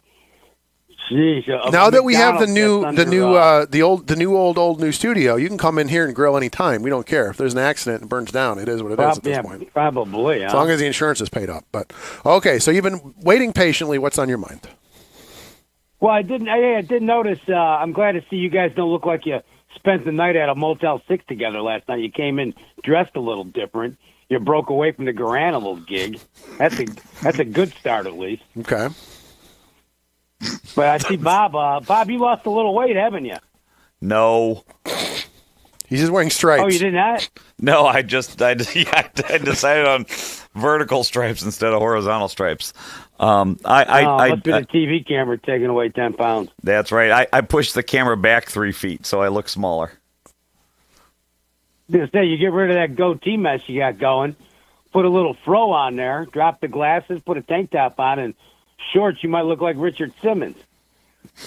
But I'll have to take that back. He doesn't have quite the haircut to do with Richard Simmons. No, don't have the real quick, curl. Lynette, you ever heard of Richard Simmons? You know who that is? Sounds familiar. See, I mean, like the young people, again, you got to work on your references. Richard Simmons was a man, like in the 80s. I'm not catering. I'm not catering to the folks who model their show after Snack Homies. Hey, by the way, Bob, I will say your show Friday was definitely better than the one the week prior Friday, because that one with frickin' Frack, that was a disaster. And don't cop out. Whatever. What's her name? Lene or what's her name? Lynette or Lynette's here. Adriana does Fridays. Lynette is here with us now. Not your producer today. Adriana and Mr. QB. And Joe. I mean, yeah, you can't. Don't call the people criticizing you haters. We're not haters. Well, Joe calls me a hater all the time. I own that moniker. He said, "You're just a hater." I miss having when Joe used to come in and just call me a hater all the time. That was fine. That was fine. Go ahead. You just got to own it. We're just trying to help the skillless. We're just trying to help the skillless. That's all. Okay. You know, because that was bad. But at least Bob, you brought a little senility back to that Friday show. But you do got a ways to go. And then Chuck, 15 years of bad radio. I think you're in year 16, Chuck. Year 6. Like I said, I've been doing bad radio it just rolls right off me. So I've been on these airways for. Yeah. So you guys asked about Kuziak. I'd be more concerned with Kuziak's wife. She's got to sit at home and listen to that now, since he's got nowhere to go with that yak. I mean, what do you think she's going through? So what you're saying is he's still doing the radio show every morning, just not on air. Yeah, he's doing it at the kitchen table, and she's like, 3 hours every Friday. Is there not a quote to be done? She's putting in fake calls to Kuziak Roofing, having people. Yeah, I need a quote on a roof, please. I'm in Rensselaer. I got millions of cash ready to go. Yeah, she's got like 15 different burner phones at home she's calling from. But yeah, so as far as I know, Kuziak doing well. Maybe I'll check in with him at some point, but I'll leave that to him and Jim to decide how to move forward with that. But yeah, dear God, don't bring him in the studio, will you? That's like 10 times worse than bringing Jet in. But hey, I got a couple things real quick. This NIPSCO crap. So I'm finding out that there's a NIPSCO board that regulates our prices and that. The IURC. I don't know. I don't know if there's 5. I thought there was 5, but that's what so I'll Google it real quick. 'Cause I thought there was like 5 on that board. Right, 5 people on the board, but they're all appointed by the governor. Right. Okay, so that starts. And I'm like, go ahead. And the question is, we're supposed to have a conservative governor, Mike Braun. Well, you're supposed to have a Republican governor. We getting... Go ahead. Go ahead. Repeat? I said you have a Republican governor. That's no guarantee that you have a conservative governor. Well, and let me just say the timeline on this. From when the NIPSCO rate increase was approved until today, 3 of those members have been replaced. Okay. So I don't know that, read into that what you will. But yeah, that we do have 3 brand new commissioners on the commission. So late 2025, early 2026, Governor Mike Braun appointed a new lineup to the 5-member IURC to oversee utility rates and infrastructure. So is the current membership responsible for the rate increase, or no, they're not? And I'll give you this. I'll grant you, as much as I'm a guy who says I don't want the budget of any governmental unit to change. If I'm king for the day, first proclamation, no budget changes for 5 years. I don't care what inflation does. No changes. Does not go up, and 5% reduction every single year. Now, I get price increases, but like this delivery fee on the NIPSCO bill going up by I think it was 400% from like the average home from $20 to $80. No effing way. No chance. You get a bump, I get it. You know, but I'm not going to listen to these freaking yahoos out there making $70 an hour and then getting $120 an hour on the weekend to have 9 guys sitting in a truck and 1 guy staring at the shovel outside in the cold, figuring what end am I supposed to use? So no way. So this becomes that debate about. One of the earlier callers talked about public versus private utilities, and sort of that's the eternal debate as capitalists and where we are as a country is like, do you want sort of unregulated capitalism where you have competition? Do you want competition? Do you want no competition? Do you not want a publicly traded company to control your utilities? Which one is more efficient? I mean, and that becomes the question is like, I always go back to, at the end of the day, the private sector is always going to be more efficient than the public sector. But if you have a government created monopoly, it's not really private. It's basically a privately owned company that benefits from a government created monopoly. So, where you're basically creating this quasi situation where, and again, the genius of it is that nobody can take the blame for it either. That's the genius of it. Everybody goes, well, it wasn't me. Everybody elected, well, it wasn't us. It was that other guy. It was the last board. It wasn't us. I mean, that's the genius of it. They get to raise rates and nobody gets held accountable, just like everything else. Go ahead. Yeah, and if I got to make a bet on government-funded operations or going simply with the Wild West of capitalism, I'm putting every nickel every single time on a capitalist, because you're hard-pressed to name me one thing the government took control of or overly influenced that had ever worked out. And I'll say to all the Democrats in the region, you blockheads voted for Obamacare. You begged for it. You got it, and now all you do is complain about it because it's the worst thing in the world. Hey, I'll give one more question to Bob, though. Did you say, are you like a green energy guy? Are you for that crap? Oh, God, no. What? No. Okay. No, because you made a comment that would alluded to the fact that you might be in favor of this for clean energy and all that crap. Oh, no. For the environment. No, God, no. No, I wouldn't go that awful. far. I'd say, we could find awful. a nice balance. We could find a balance. I don't even know that there's a balance to it. I mean, I'll have to go back and watch to see if I made a. That's Mad Max, so who knows what he heard? Yeah, so, but okay. no, gosh, no. Okay, natural gas and nuclear is the way to go. Are you happy that we let you talk? And I know you've been texting me just angry all caps messages. How come you've never texted me angry caps? I'll give you. Okay. I'll give you his number. I know where you live, Chuck. So it's not angry caps; it's emphasis. Emphasis. I emphasize by sending you a pair. Like, take my phone. Well, okay, but okay. So you've talked. You had your say. I appreciate the call. Hey, one more. Yeah, go ahead. One more tip for the protesters in Minnesota. You don't want to get hurt by the ice guys. Simply stay on the curb. That's all you got to do. Just don't leave the sidewalk. Stay on the curb. Protest from there, because why do you think you'd want to take on a guy? Chances are he's a big gym rat. Chances are he spends a lot of time at the range. Chances are he's probably got a little steroid stuff going. And that's the guy you coming out with your bowl of oatmeal with the flour in your hair. That's the guy you want to take on. You got to be out of your mind, number one. Stay on the curb. And don't get in the guy's face.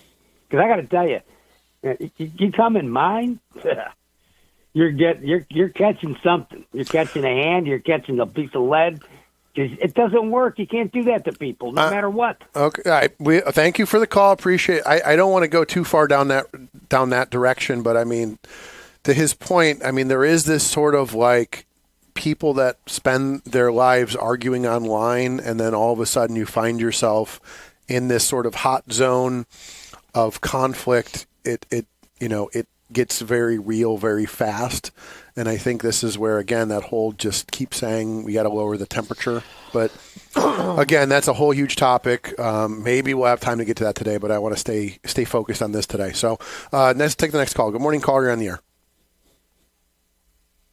Good morning, caller. Good morning, Chuck. Good morning, Dave.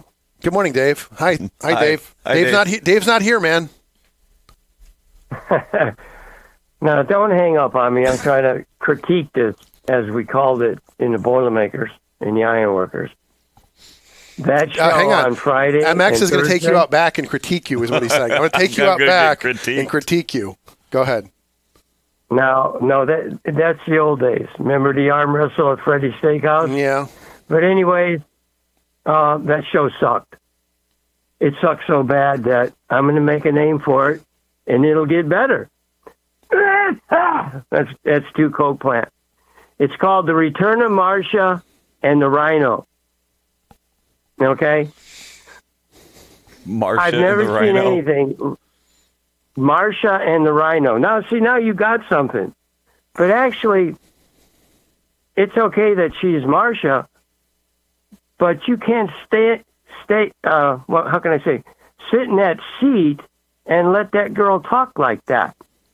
And by the way, both of you guys got that information about Mervyn not supporting the Department of Home Security. Where'd you get it from? You got it from MX Cartoons. You did. You messaged didn't me. even mention it. Okay. Well, I mean, it was. You need to start. Okay, go ahead. We need to start mentioning a little bit more about MX Cartoons so I could build my site up because they took the last one down. MX Cartoons, I'm the saying? fifth, the Quattro. You should say, well, MX found the bill. He did his homework for us. We watched the site. But what did, Bob, what did Jed tell you? Don't talk politics. So now you're strangled and you're sitting there. When I talk, and Chuck, you can't talk politics because you'll get thrown out. Well, he didn't say that specifically, but he just like he told you, good show going with balance things out. You do have a good show with Adriana, the Marcia, but you have to debate her. You just can't sit there and let her rip. And she's never even paid a bill in her life. That's the problem. You're too nice of a guy, Bob, and you have to beat up those young women, Bob. You don't beat up enough on the young women these days. Evidently. You know what? You know who's the winner? You know who's the winner in all this? Joe Shimano.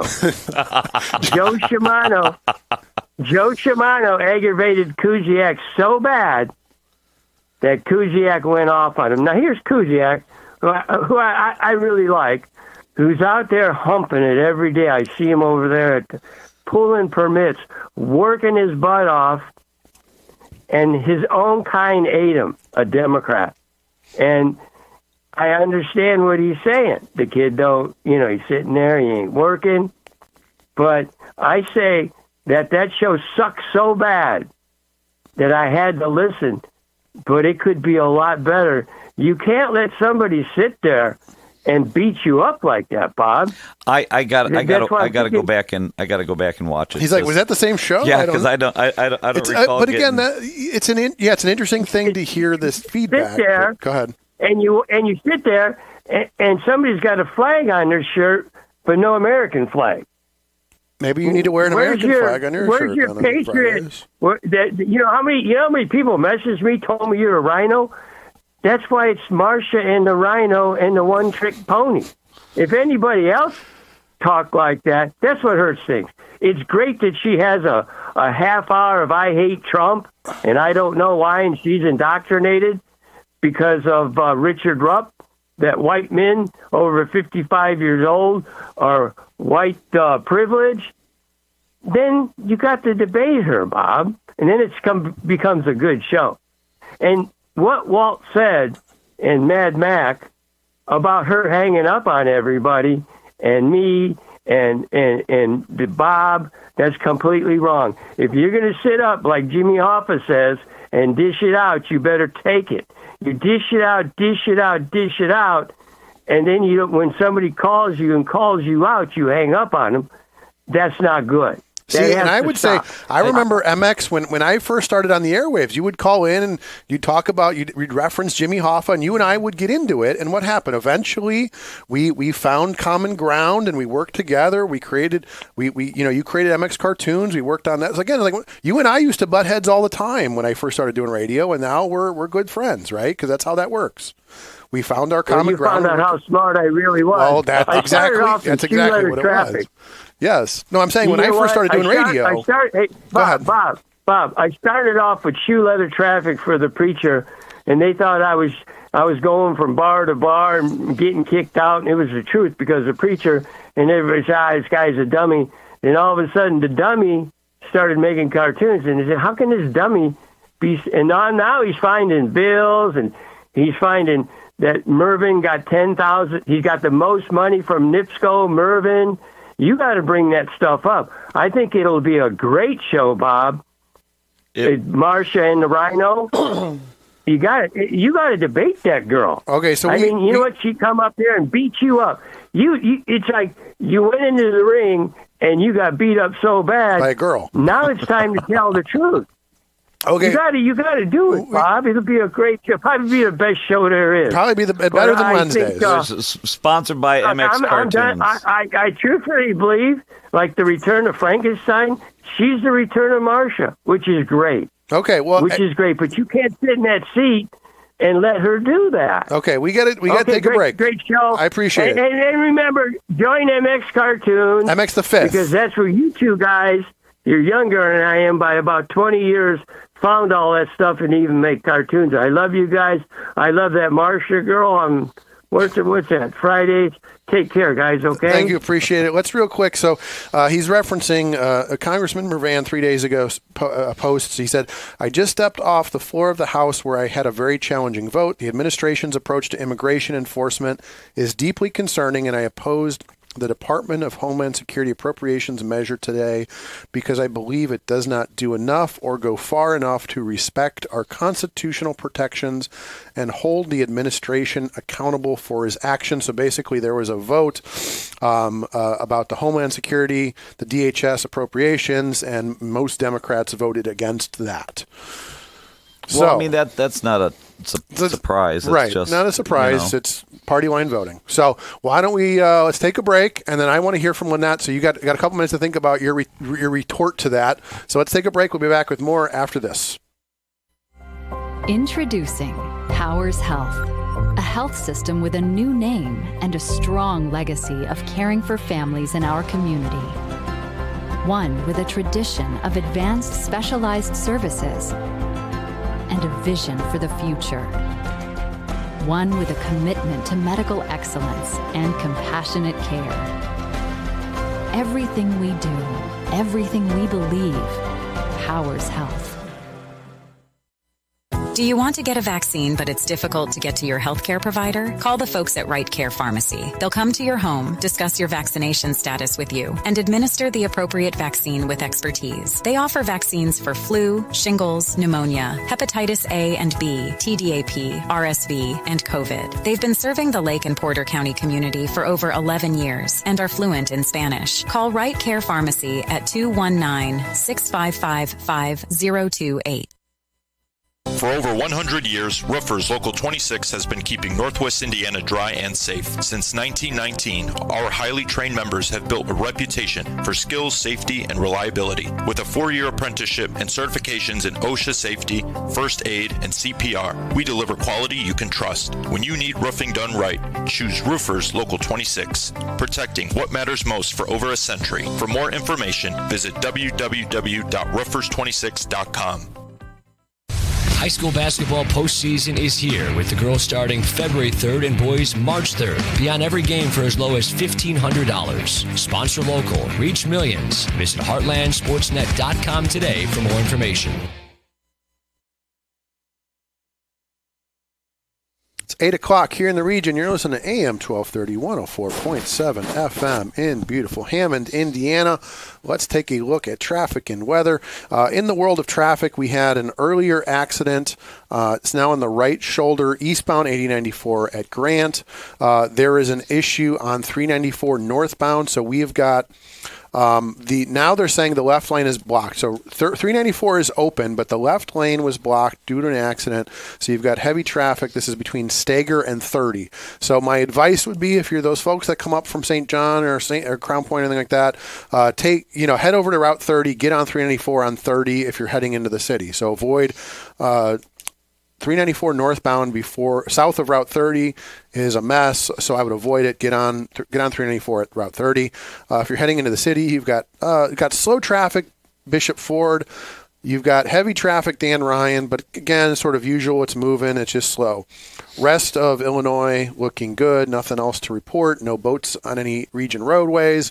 Bob, was there anything else in traffic that I missed? Nothing. Okay. In fact, INDOT just posted that 80 eastbound at Grant, the road is clear. The road is clear. So that issue. So really, the only thing we're watching 394 northbound before Route 30. So again, get on at Route 30. Other than that, things looking good. Lynette, how's the weather?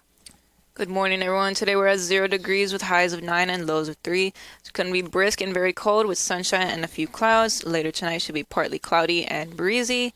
And then tomorrow and Tuesday we'll be having highs of 15 and lows of 0. Should be breezy in the morning, otherwise frigid with clouds giving way to some sun. And then Wednesday we'll be having highs of 15 and lows of 0. Should be bitterly cold with a thick cloud cover. So let me preface this. I want to ask Lynette her thoughts on where we are right now. Let me remind people, if you didn't tune in last week, we did some predictions, and Bob and we talked about how about the train ridership and all this stuff. And I asked Lynette, Lynette, what are your thoughts on things? It doesn't matter, we're all dead. We're all just like the dinosaurs. We're all going to get wiped out. We're dead. Game over, man. That was literally, she just wrote "Game over, man" on a piece of paper and handed it to me. And that's her generation. When you ask her about the future, game over, man. So Lynette, what are your thoughts about everything we've been talking? Just about the Friday show, everything. What are your thoughts? I don't know what's being said on the Friday show that's getting but it's got you interested, right? You're going to tune in now and go, I got to see what this Friday show is all about. I usually watch only the first 5 minutes and then I get out of there. Well, that's on all the shows, not just Friday shows. Especially Monday. But, especially Monday. Even here, she's out of here. I make sure you're on there. The only one that has full viewership is on Wednesday, evidently, with Tom's show, because she just loves that. I think Tom lets her use his pool or his hot tub while he's out of town. There's got to be something. She's like, here's having parties here's at his the spare house while key. he's down in Florida. Go check out, go water my plants, and you can hang out in my hot tub when I'm out of town. I think I figured it out. Because he's a gossip. Well, there you go. He tells me everything. Oh, he tells you everything. Uh-oh. Okay, so what are your thoughts? I mean, so basically what happens on Friday is you have Adriana in here, who's young and progressive, and then you have old white dude, what do you call it, the old rhino guy, and so the audience is, I guess, mad at Bob for not arguing more with Adriana. He actually listens to her and lets her have an opinion, whether he agrees, and he lets her talk instead of cutting her off. He lets his co-host talk and doesn't cut him off, and lets them speak their mind. And the listeners, apparently, the old white dudes don't like it. They're like, "How dare you? How dare you not beat up on that young girl that doesn't agree with you?" It reminds me of the scene from. But then you just cut her off. She was about ready to talk. No, she wasn't. Okay, go ahead. She has zero desire to talk. She can't. It's like stand we're us. just game over, man. We're all dead. I'm sorry. Go ahead. Do you have thoughts? I mean, what do you think? I mean, when you have people that are far apart politically, I think just sit down and talk, right? Yeah, I don't really see a problem with what's going on. I mean, it sounds to me, are they just upset that she has a different opinion from them? That's it? I mean, what was this thing about the flag? Does she have like a... that's why I said I'd have to go back and look. I not a clue. Was she like, I mean, I don't know. So I think that sort of thing is that people, and this is one of the things I always tell people, is like you get into your comfort zone, and with media especially, you get people that are like, well, I'm a CNN guy, I'm a Fox News guy, and that's just sort of their wheelhouse. And then all of a sudden, like even with, he's like, should I come? There's no microphone in there. You can go in there. The boss is here. We're like, is he coming in? Is he not coming in? Okay, so. Am I being asked? No, you're not being asked, but you own the building. He says, no, he came for his bagels. Okay, just making sure, because the comment section will explode if he walks into the room. Okay, so. See, he didn't even come on the show and he derailed me. Okay. That was more on you. That was more. Okay, so but to your point, go ahead. I have a different threshold in my mind where it's like, hey, people said they didn't like something you did. It's like, dude, I've been elected for 6 years. Yeah. At any point in time, 48% of the population isn't necessarily thrilled with what I did. So maybe I just have a different perspective on. Yeah, if someone says, "Hey, it's not my cup of tea," I say, "Oh, okay. Maybe it will be at some point. Stick around."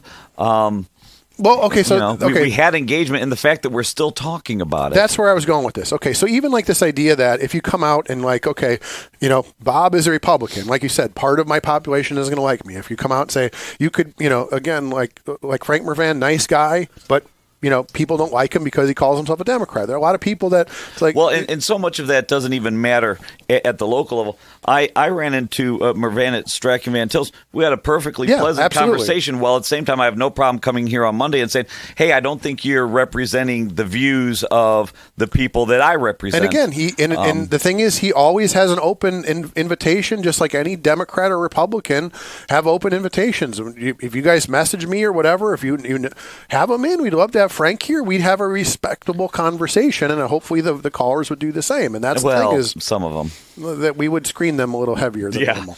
Yeah, we would. But so that's the whole point, is that we need to be at that point. We need to get back to that point where we can sit in a room and be different and still just have civil conversation, right? I mean, that's the problem, is that people don't expect that. They're like surprised that you actually let Adriana talk and didn't shout her down. Like, how dare you? You're supposed to shout at her when she doesn't agree with you. I mean, she probably gets a lot of that from the callers anyway. Well, she doesn't. That's the whole point. They're mad because they expected Bob to do that. Like, why do I have to call and yell at Adriana? That's Bob's job to just, you know what I mean? Like, that's. And we talked about this on Friday with the NIPSCO bill, and some of either it was on YouTube or the caller said there is a huge difference between someone who is mid-40s with a family, with a job that is, paying all these bills, paying taxes, paying the NIPSCO bills, versus someone who necessarily is not in that same. They're completely different perspectives. But same with us, to older folks that are on fixed incomes. Like, I always have the ability to, generate some extra income. If you're retired, like, this is how much the check is, and that's it. And if my bills start going higher, I'm out of money. Right. I have to start cutting. And I've not been in that situation, but I've met people that have, and I can appreciate that. So again, it's like you have to appreciate. So even like for me, when you say, look, NIPSCO bill, not fun for me, but I know there are people older than us that are really hurting, and it really becomes a life or death for them. Do we have calls? We got one more call to take? Yep. Why don't we do that? So, good morning, caller. You're on the air. Let's hit the button and we'll wait. And then, good morning, caller. Hey, Bob. Kind of a mulligan, but did you say to Frank Mervan face-to-face in the grocery aisle, hey, what are you doing? For 4 years, you said nothing, Frank. You don't got to be argumentative. Just ask him the question in a straightforward manner. Frank, in your mealy-mouthed voice, for 4 years, you said, I want to refer to them as undocumented. I don't want to call them illegal. They're here illegally, Frank. Hang on, real quick, though. I mean, as soon as you say that, I start thinking about, who is it, Maxine Waters, who said, don't let them have a peace. Is that really what you want for Frank, is to not have a peaceful visit to Strax? That's where I wanted to go with that. There have been some times where I've walked into Jewel and it's how could you not want chickens in the backyards of homes in Dyer, and you're an awful person. It's like, look, I'm just trying to buy a gallon of milk, but I appreciate your input. I'm just trying to buy a chicken because I can't grow it in my backyard. Because I can't go buy with the rotisserie. Hey, Bob. But no, to your point, Bob. I didn't have that conversation because it was. It's not an appropriate venue to have that. And the soup aisle is not the appropriate time to yell at Frank Mervan. I really think it was the soup aisle. Chuck, I didn't say yell at the man. He's making a healthy living representing us. So is that your representation? Allow the illegals in, Chuck. Let Chuck pay for the illegals. Let Bob pay for the illegals. And let's call them undocumented while they bring all of this crap into our country. But do you think Frank would go home after on his? Hold on. Go ahead. Hold on. What is the appropriate venue, since Frank Mervan will not come into this radio station and take random calls? Anytime he comes in here, it's the Jim Deedlow softball tournament. Prearranged questions. Don't say anything that might offend Frank or call him out. So what is the appropriate venue for confronting, or look, that's probably harsh for you, talking to our Congress? Okay, my point is, the soup aisle is not an appropriate venue. He has town halls where you can speak, and you're right. I would love for more public officials to be willing to come into these studios and sit down and say, I always say, I can always gauge a politician. There are people that, even like when the lieutenant governor came in here, they beat up on him all the time. He said, LT, my friend, do you have any problem taking calls? And no, I love taking calls. That's how I know somebody's legit. He said, I do not have any issue taking calls and debating and, standing by my opinions. That I respect. I can't tell you if Frank does that. He's not come into the studio with me yet. We can certainly extend an invitation once again and see if he'd like to come on and do that. I can't speak for him. So I don't want to sit here and say, well, that's what happened. If that's what happened in the past, I couldn't tell you that. Well, Leenett's favorite show host, Tom Dabberton, has said that he's called Frank repeatedly and invited him to come in and take him, and he hasn't.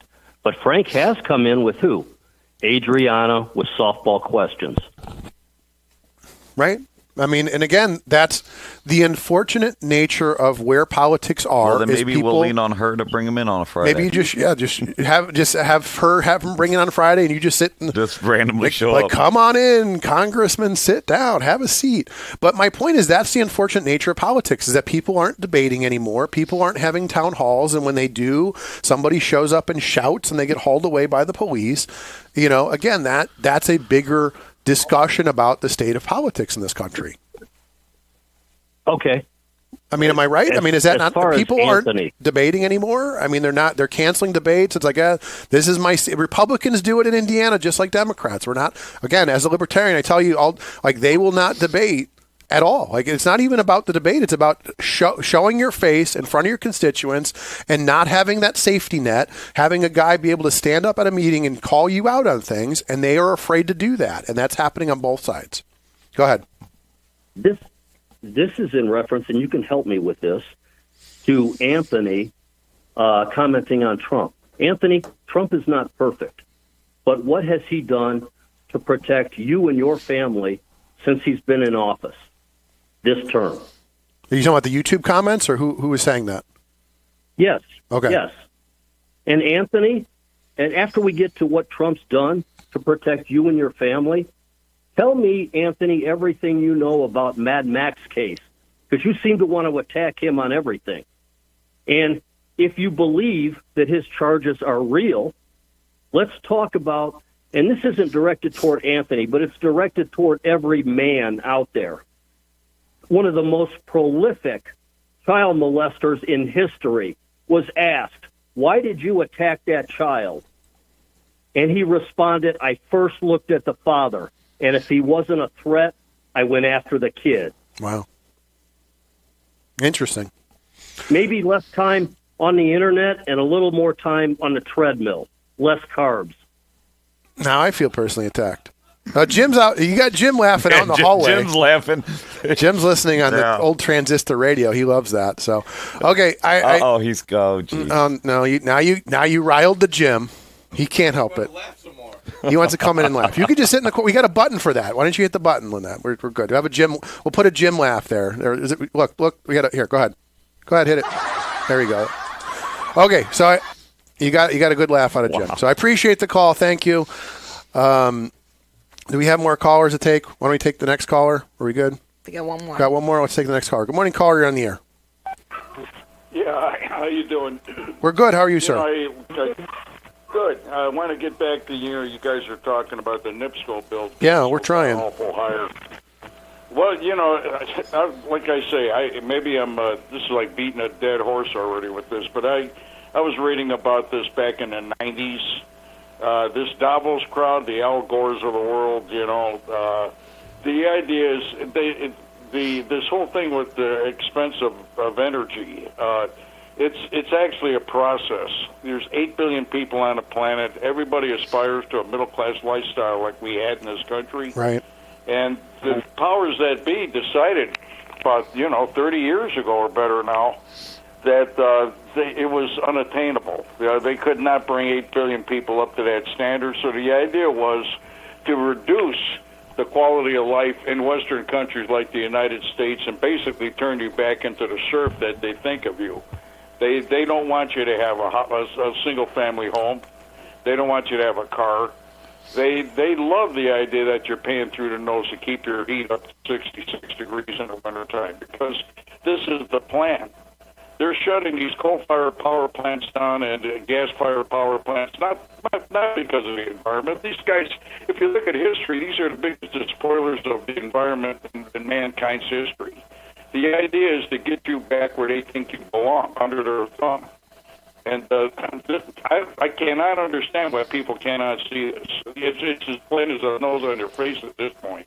Well, and that's sort of what I was saying earlier with Mott, is that, you have to be careful. You have to balance, because it's, I obviously can't sit here and do a whole Alex Jones talking about Davos and Bilderberg. I can't do that show, but I can also tell you, hey, it factors into the equation, just like policy in Washington factors into the equation, just like policy in Indianapolis factors in the equation. And the point I'm trying to make is that, even when you go on social media, go on Facebook, there are people that inherently want to say all of this is the Republicans' fault.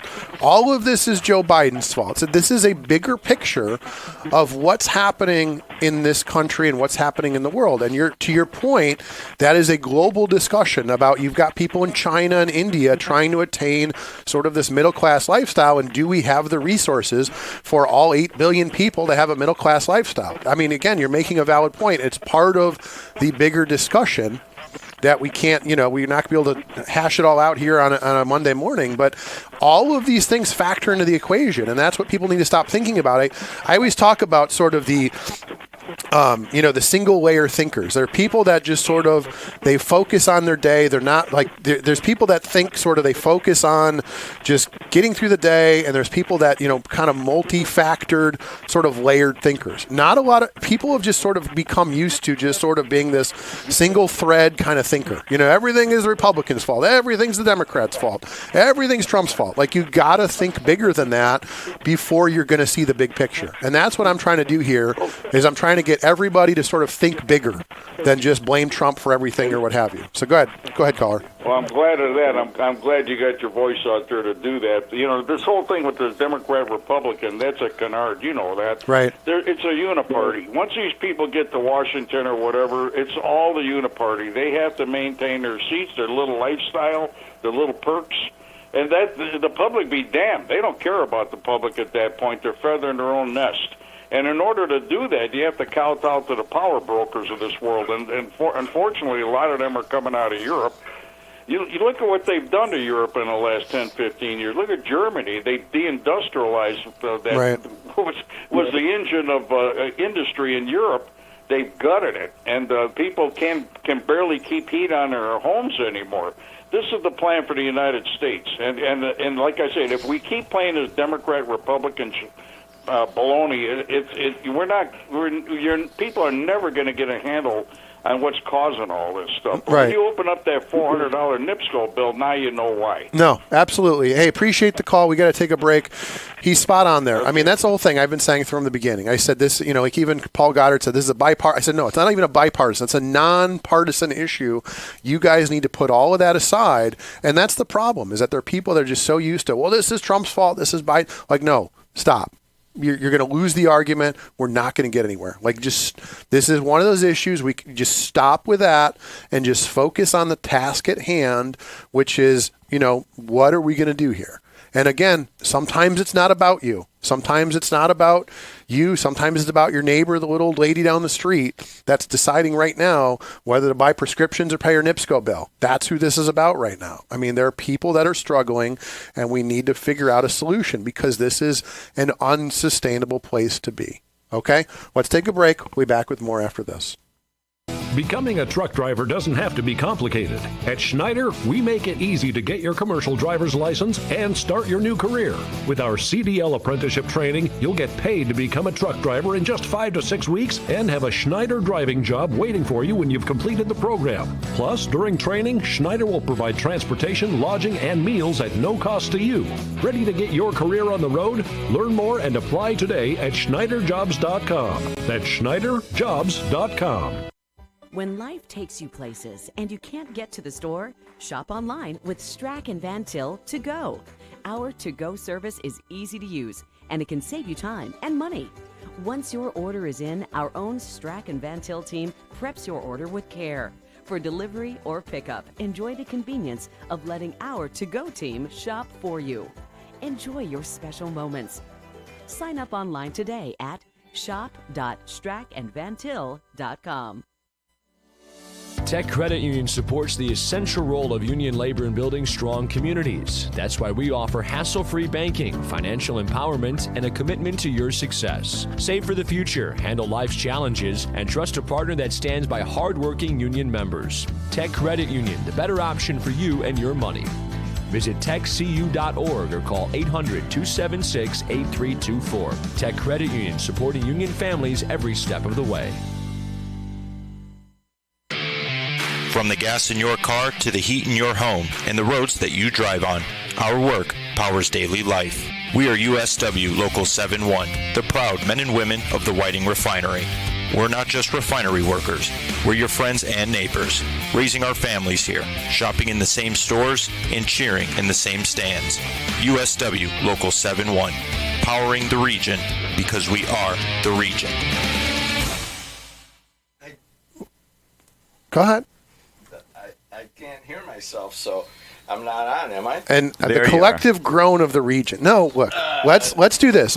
Don't derail us yet. I'm not on the air, am I? No, it's kind of like when you give your little brother the other Nintendo controller. It's like, no, you're controlling the Goombas. We're gonna play the Koopas. I'm on number we can 4 hear you. or 3, I think. Is that okay, right? Yeah. So we hear you now. Listen, we're gonna do traffic and weather. And then we're going to take a couple calls. No more calls. We're going to take the 2 that we have. Why'd you invite me in here? All these people are complaining now. Right. Now they're going to complain. The Monday show is just as bad as the Friday show. Okay. Let's take a look at traffic. So looking at traffic, we had some earlier incidents that seem to be cleared up here on 8094. We had an earlier accident on northbound 394 at Glenwood, before Glenwood Dyer Road. Seems to be cleared up. So I would just say it looks like 394 northbound is slow going, but it is passable. So if you're heading that way, you're going to hit a little traffic before Route 30, but you should be good. If you're heading into the city, Bishop Ford's a little slow, Dan Ryan's a little slow, but again, usual traffic for a Monday morning. Everything else around Illinois looking good. No boats on the roadways as of yet. Lynette, let's take a look at weather. 94 eastbound between Wagner Road and 49. 94 eastbound. They're not listening. Porter County crash. Yeah, they don't listen. People go out. A lot of people go that way. People going that way. I've gotten so many complaints over the years. Why don't you tell us you didn't mention this problem in LaPorte County, and I'm driving there. I'm like, hey, what do you want me to say? You got to look at the road going to at least Michigan City. Yeah. What, do you disagree with that? Yeah. You disagree with everything. Why don't you like people from Lake County that go to Porter and LaPorte County, Chuck? Chuck, just because you're a libertarian doesn't mean you get to judge everyone. Well, the Monday show, Rhino Bob and Porter County hater Chuck on the Monday show here on WJOB 1230 AM 104.7. How's the weather out there? Is it still 0? Yes, good morning, everyone. Today we're at 0 degrees with highs of 9 and lows of 3. It's going to be mostly sunny, brisk, and very cold. And then tomorrow and Tuesday we'll be having highs of 15 and lows of 0. It's going to be breezy in the morning, otherwise frigid with clouds giving way to some sun. And then Wednesday we'll be having highs of 15 and lows of 0. And it should be bitterly cold with a thick cloud cover. I already got my first. Chuck, I waited 45 minutes for you to take my call post on Facebook. So go ahead. Let's take the calls before we move on. So good morning, caller. You're on the air. Yeah, I've battled the eco-crazy crowd back in the 90s. You have indeed. The 1990s and 2000s, dealing mainly with issues involving the Dunes area.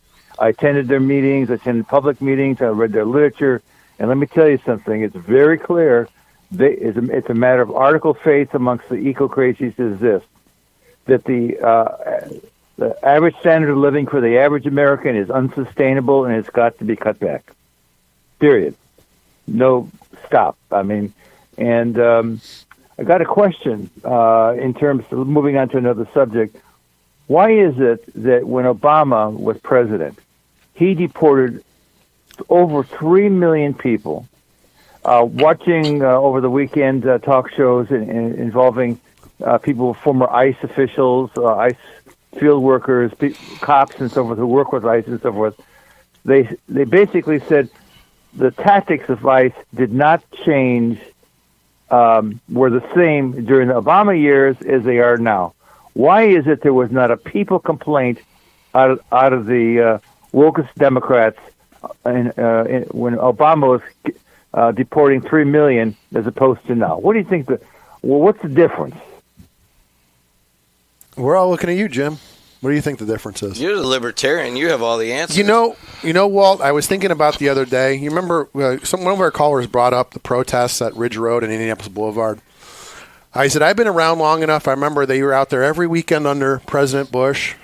They were always out there, no war, no blood for oil, all that stuff. Remember what happened when President Obama got elected?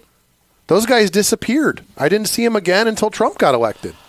Do you know what I mean? I mean, that's the problem, is that we all want to sit here and go, everybody wants to protest when it's the other guy, but how dare we protest our guy? And we saw that. I lived there. I saw that every weekend. They were out there every weekend. The second President Obama was elected, I didn't see those guys again until President Trump was elected and Elon was out there. Again, that's the hypocrisy of the two-party system. Go ahead.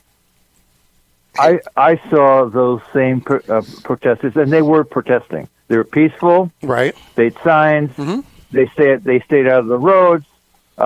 They didn't use foul language. That is totally different than what has gone on in L.A., Chicago, and now Minneapolis. Right. Those aren't protesters. They are rioters. Hey, Walt, can I ask you a question? Yesterday.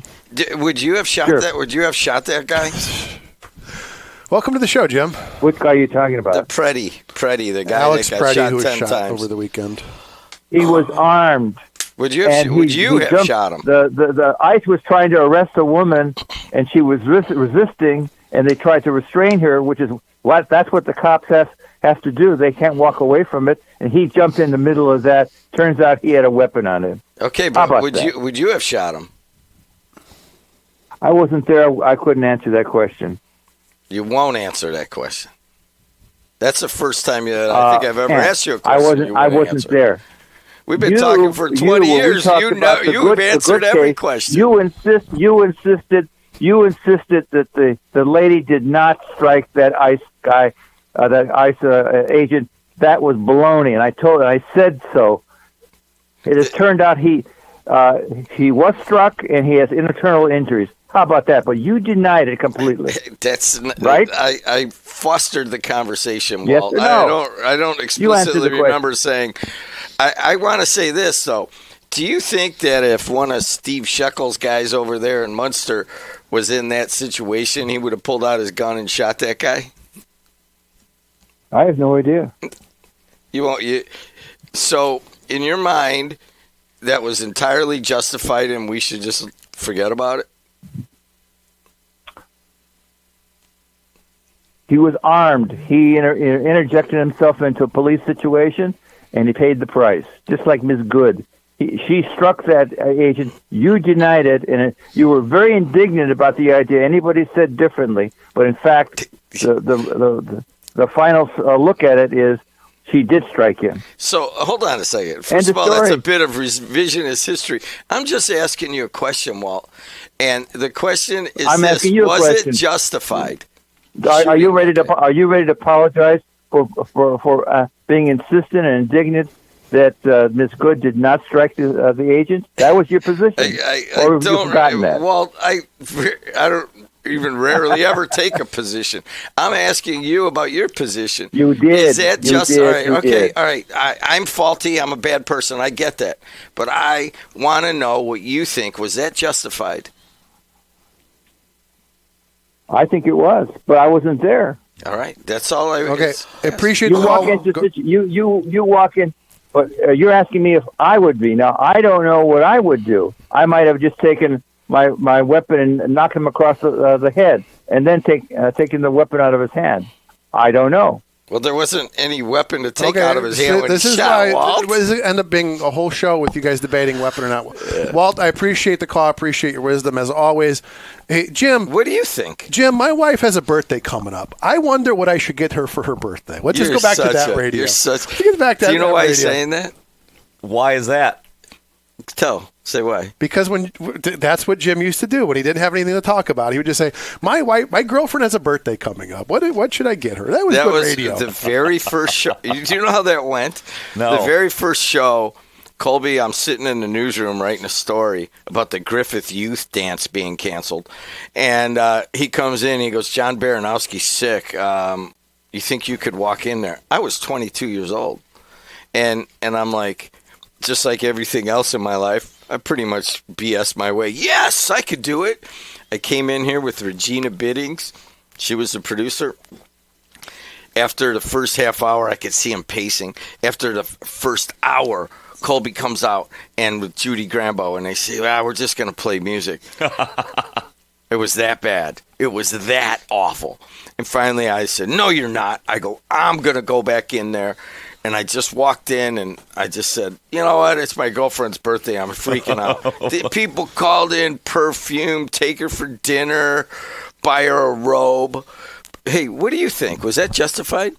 That killing of Preddy? So can I just say that at a certain point, there are too many things going on for me to say, look, I wasn't there. I honestly, I told Bob over the weekend, I said, I've been doing other things. I've not been focused on it. You were out of the pocket. I was out of the pocket. I know very little about it because I said from the beginning, going back to when we started this in LA, I said, things are getting out of hand. And there are going to be accidents. There are going to be incidents. There are going to be interactions.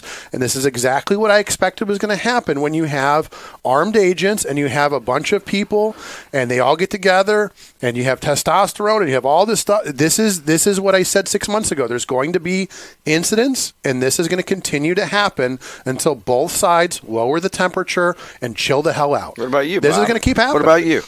The biggest problem is I don't know who has all of the information. As far as I know, this guy was looking to interject himself. He had a weapon. They tried to restrain him. They found the weapon, and then he got shot. I don't know anything beyond that. So any piece of the puzzle may change my opinion on it. But if that's what I know, then that was justified. You simply cannot engage with federal agents who are law enforcement. They are trained. That you simply cannot engage with them and have a firearm and expect it to go well. So what I said about Renee Good specifically, I said there were 5 different angles of that interaction. And you saw every angle of it, and you had all of the information you needed to make an informed decision about that interaction. And depending on what side you are, you decided. It didn't matter how many angles you had, you would come to the same conclusion over and over again. And there's no more, I can't convince you, if your eyes and your mind saw something that wasn't there, I can't talk you out of it. And I'm at that point where I can't talk to you anymore. Where are we that the acceptance should be, look, if the people don't like what law enforcement is doing, they should be allowed to do whatever they want, to include attacking the officers, and they should not be able to do anything. What did we say weeks ago? If you don't accept the authority of those people, even they are armed individuals, armed and trained, and if your governor and your mayor tells you don't accept their authority, you're going to treat them like just any other guy on the street until you get shot or you get maced or get arrested, and that's the problem. And Texas is deporting 10 times the amount of people that they're doing up there in Minneapolis. And why aren't there incidents down there?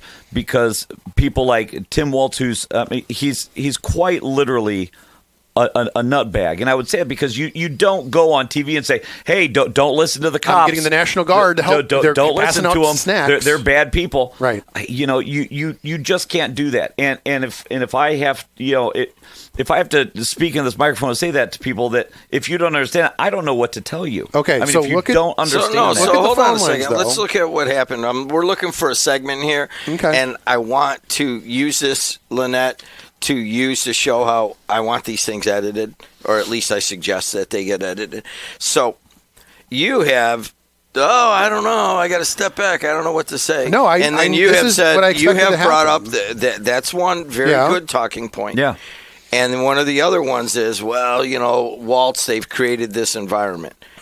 Those are good, solid talking points, but that's what they are. And what is happening right now is that, I mean, I watched it for a little while, then I'm like, everybody is just recirculating their different talking points.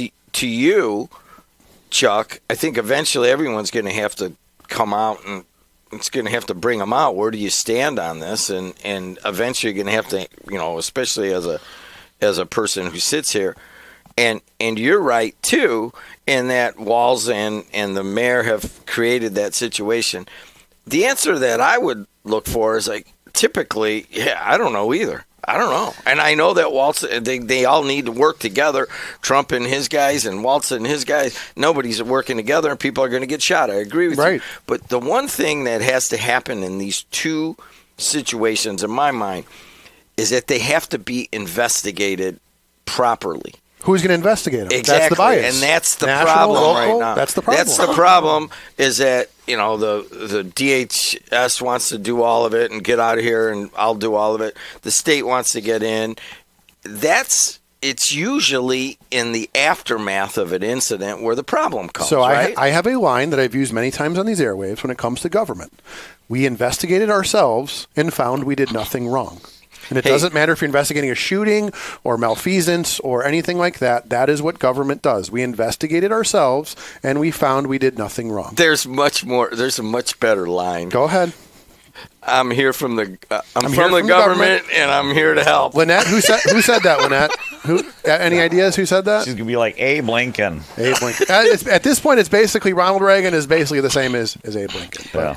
Hey man, I thanks for inviting me in. Yeah, you know how many people are pissed right now? Yeah, it's your station. I have no choice. But we have 5 callers though. All right. Well, we have to take. I did what I'm supposed to do. Yeah, you asked what gift to buy. I came in and got it all going. Yeah. And now I'm just going to sit here and then you walk dropped out the hand quietly. grenade and walked out. You dropped the hand grenade and whistle as it explodes behind you. Now Go you ahead. got to go through them quickly. Now we got to go quickly. So good morning. Take a call. What's good? Good morning, caller. You're on the air. Hey, good morning, Chuck. Good morning, Good morning. guys. How are you, sir? Jed. Good. Back to work, and the roads are getting clear, and it's sunny, and it's kind of what we do, right? It's sunny and 0 degrees. It's fantastic. Hey, I'm trying to get these guys to do a podcast episode that is just the issues, and you're over there screwing around like, hey, it's sunny out and so forth. Get right to the issue. Go ahead, sir. How are you? Wow. You come in, and this show comes to a screeching halt. Comes in like a wrecking ball. Go ahead. Yeah, he said he does exactly what he's supposed to do. Come in and absolutely bring the show to a stop. Yep. I'm going to answer Walt's question. Yep. Right? And because nobody there answered his question. Mm-hmm. The reason nobody made a fuss over Obama deporting over 3 million undocumented people is because the Republicans didn't want to give him credit for it, and the Democrats looked the other way not to upset their Hispanic base. And to drop the mic, walk away. And remember, Dave, I always cite what the Hispanic voters said, that when Obama got elected to a second term, they said, we got you elected, now you help us. And they literally camped out on the White House lawn, essentially. And so that was the thing, is that, again, you said, everybody was looking the other way until it came to a head. And they said, you're ignoring us. We're going to basically, we're going to live on the White House lawn until you acknowledge this issue. And they just, that's what government does best. They kick the can. Go ahead. And the only reason this administration is doing what it's doing, Kristi Noem and everyone else, is to beat Obama's numbers. period. Could be. If you think he's doing this for the good of the country, you are absolutely blind. He's doing this to erase history, to rewrite history, only with his name on it. Okay, but he wants, all he's trying to do Dave, is beat Obama's numbers. That's Dave, all he's trying. And he's not hiding it. He actually said, we're going to beat his numbers. Dave, that's all he cares about. Dave, when the next Democrat gets elected, is he not going to do the same thing with Trump's legacy? Just like Trump did to Biden's legacy with prescription. That's the new game, right? We're going to erase everything you did, and we're getting nowhere. You know what I mean? That's the game moving forward. So we're going to erase your legacy. The only time that didn't happen is when it was from George H.W. Bush to Obama. Obama was nothing but Bush light. He really kept like 85% of his policies, didn't he? Right. Well, again, he didn't change much. Right. Good point. So, okay, I appreciate the call. Hey, Dave. wait a second. Go ahead. Can I ask you a Okay. question? No, we're trying to move. What's the weather like? Thank you, Dave. Appreciate the call. Dave knew his place. He came in. He had a comment. We let him go. Good morning, caller. Dave knew his place. Dave, he called. He had a point. He left. Dave. Next person. Good morning, caller. Hey, Jimmy, have you ever had anybody point a gun at you before? Yes or no? Have you ever had anybody shoot at you before, Jimmy? No. Yes or no? No. Have you ever had to pull a gun on anybody, Jimmy? Yes or no? And have you had to shoot at anybody? No. The answer 4 times is no. So once you've had that experience, get back to me.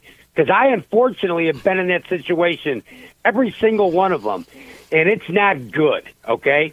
So when you get your little your little brass balls out in the street, and you experience that, then question ICE, okay? Okay. Wait a second. No, Hold on. no. So That's it. should That's that it. guy have That's shot? it. Should he have shot him? That's it. Lynette, that's it, right? Okay, agreed. Oh, come on. You do it tomorrow. He'll call back tomorrow. You know he'll call back 5 times No, tomorrow. Burley will be sitting here. Okay, then Thursday. Good morning, caller. You're on the air. You love this. I do. Go ahead. Good morning. Good morning, sir. Good morning. Good morning. There's something more important here behind all of this, and it's the Second Amendment. And I'm going to call it again. Didn't I say last week we'd have a Kyle Rittenhouse incident just Right. on the other You did. side? How convenient. Yes. Now, Jim, I called that one. Thank you. I'm going to call a lot more, so get prepared. But first, Jim, I have to ask you, as an American, do you think it would be pertinent or a good idea to take your loaded gun into Munster to protest? Probably not a good idea, no. Not a good idea, right? Yeah, that's what I thought. So 56 people died under Obama when he was deporting people. He almost deported 1 million. Tom Homan, same guy, was in his administration. How come nobody gave any flack for that? Look, I don't really care about the borders because the entire thing's a joke. Okay, the entire thing's a joke. They bust people in for votes. They bust them out when they don't do it. It's a joke. The fact of the matter is what do we have here? We have an FBI, head of FBI, talking about taking a gun to a protest. That's our right to do that. I think you're an absolute idiot. You got to be the biggest fool on the earth to walk into an army full of guys that are with handguns and weapons trying to do their job that you would complain about if it wasn't being done, because I know what happened, and then feel sorry for him. Is no one mentioning the fact that when the guy unloaded the gun, or when he took the gun from the gun went off? And when that gun went off, the other guy panicked and shot. How come nobody is saying that when there's so many videos on X? Has anyone informed here this morning? Has anybody watched anything besides can I answer that? Can I answer that rhetorical question? In the morning? I Sure. think that... Yeah, you can. I don't know what's rhetorical about it, though, if you're going to put me on the stand. Hold on a second. What is rhetorical about my question? All right. So what you're saying is quite possibly what needs to happen. In other words, nobody really knows exactly what preceded it, how it got there, There's video. No, but there hasn't been a proper investigation of all that has gone down. You can't see with your own eyes? I see all the video, and everybody sees what they want to see. Right. So As I said, there's 5 angles of the other shooting. 5 angles. And everybody but my had question is, came to their own why conclusion. is there not? I mean, it needs to be a proper investigation. That's all. If you disagree with that, you disagree. I just think that if I have to investigate, if I have to question the ability of what God gave me to see with my own eyes, and I have to have an investigation, I mean, my God, do I have to have somebody investigate every time I eat something? every time I talk. So the food pyramid. Wait a second. Holy, come on. You're down it. You don't want an investigation. You don't want an investigation. Oh, hell no. Why do I need an investigation? Okay, when I you can don't see what want one. happened? That's good. Brad, how is the investigation? He went to unload it. Yeah. What's the conclusion of the investigation going to be? The conclusion of the investigation, no matter what, is going to be in favor of the Fed. So let's get that out of the way. They would never admit it because it's too much money and too much flack. But if you actually take the video and you look at it and you see, oh wait, this guy was trying to disengage that 9mm he had, unload the clip, clear the chamber, and in the event of that happening, the gun went off and the other guy panicked, and that's why he shot him. A horrible situation gone wrong, but nobody wants to point that out. Why? How come we have the biggest thing in our face and nobody said one word about it this morning? No Republicans, no Democrats, no nobody. It's insane, people. Look, I'm going to tell you what you are seeing with your eyes. You better look twice. A lot of stuff is AI out there, and a lot of stuff it needs to be questioned that you have seen over the years because AI has been out a lot longer than it was just introduced to you. Hey, Brad, I'm going to cut in because I've been right about a lot of things. You have been, But anyway, and go you ahead. still Go need take your own another call. podcast. Yeah. I still got you on there. Yes, I'll get there. My God. Well, I'll it's get up to there. I you. will. You're right. We Anyway, get- you guys are putting on a good show. All right, thank So you. we told Hey, Brad can I he ask could you a sit in that question? studio where there's no camera and he can do a show with us. We can see him, but the audience can't. So he can come in there, and that can be Brad's corner. So, even in this short period here, you can feel the temperature is rising. Just the verve of America. Right. But we were talking about NIPSCO, and everybody was on the same page. You come in here and start talking about Minneapolis, and now everybody's worked up again. You see how that works. We were all on the same page about NIPSCO, and then you come in here and drop the grenade. Bob, let me ask you a question. What do you think would happen if Good and Preddy were to happen in Hammond? Can I ask another question? Do you think it could happen in Dyer? And I would say no, because you would be working with the government agencies and not against them, right? Right. And I think that, we don't talk about that enough. These people were, I don't want to say they were in places they shouldn't have been, but they put themselves in situations that they didn't need to be in. And, you simply cannot drive a car toward a federal agent and expect nothing to happen. The police chief of Chicago said the same thing.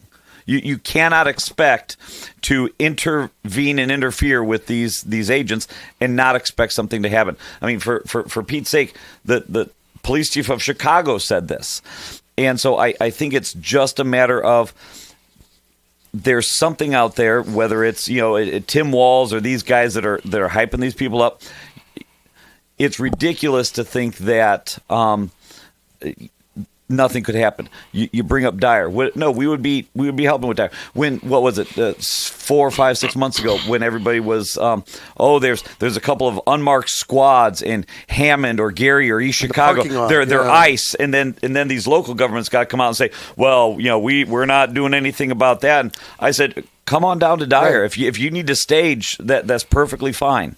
And we also, why would outsiders, so some of these protesters who then don't live in Dyer, why would you come there to protest these things? That's not your community. Okay, so let's take some calls. Good morning, caller. You're on the air. Hey, Bob, are you there? Right here. Bob, hey, I got a question for you. So, say one of your Dyer officers has someone pulled over on the side of the road. You think if I got out and started interfering with whatever he was doing, what do you think would happen to me? At the very least, you'd be arrested, I'd assume, right? I mean, certainly. You'd be arrested so fast you could say boo. Yeah. Okay, so there's number one. Number two, Jed, you used to box, right? Right? Look at my nose. Yeah. He wasn't very good at it. Exactly. I led with my forehead. But so you know that feeling that you got in your stomach before you went and got in a fight, especially if it was an unexpected one. You know what I mean? It's like a queasiness. Yeah, it's like a queasiness, and you're like, I hope I come out on top of this all right, You know what? It would always be whatever happens, I'm going to get punched in the face. It's all fun and games until you get that first punch. But right? anyways, go ahead. Exactly. So here's what just boggles my mind. These agents have 20 rounds of 9mm strapped to their side, and you are poking them. How stupid can you be? You got to be just on a different level of stupid that I don't think I've ever encountered in a human being in my life. Do you think Preddy was stupid? Are you calling Preddy stupid? Yeah, I think Preddy. If I was Preddy, I would have put my hands up and been like, "Hey, dude, I don't want nothing to do with you," and I would have backed off. But they're not backing off. You are poking people with 20-some rounds of 9mm on their side. You got to be the level of dumb I can't even explain. Okay, I appreciate the call because we're good point. We're going to power through calls. Good morning, caller. You're on the air. Hey, good morning. Love the show, but I would like for Judd to use some of those flying points. And since you're back in your studio, I think you should expand your coverage. Why don't you hop on a plane, fly up to Minneapolis with your little camera, and get up there in the mix, and let's get a region take on this. Okay. Go ahead. I will do that you're if on a somebody bad phone. sponsors it. Go ahead. Well, okay. Go ahead. You're on a bad line, so go ahead. Finish your thought, and we got to let you go. Boom. Yeah, that's my thought. And that Bob guy that's sitting over there who wasn't contributing to the show and got his head in the computer all the time. I can see why Judd came in. Okay, go ahead. Hang up on. God, he's ripping on you. Or is he ripping on me? I know everybody on Fridays and everybody, and so again, it was interesting because I like you during like you too. During the Ferguson riots, which we hashed that out right here on these airwaves. How many years ago? We had a correspondent on the ground there, and she was giving us regular updates, and she would say things that the callers would say, "No, that's not what happened." I said, "She's there right now, standing a block away," and people would argue and say that's not what's happening.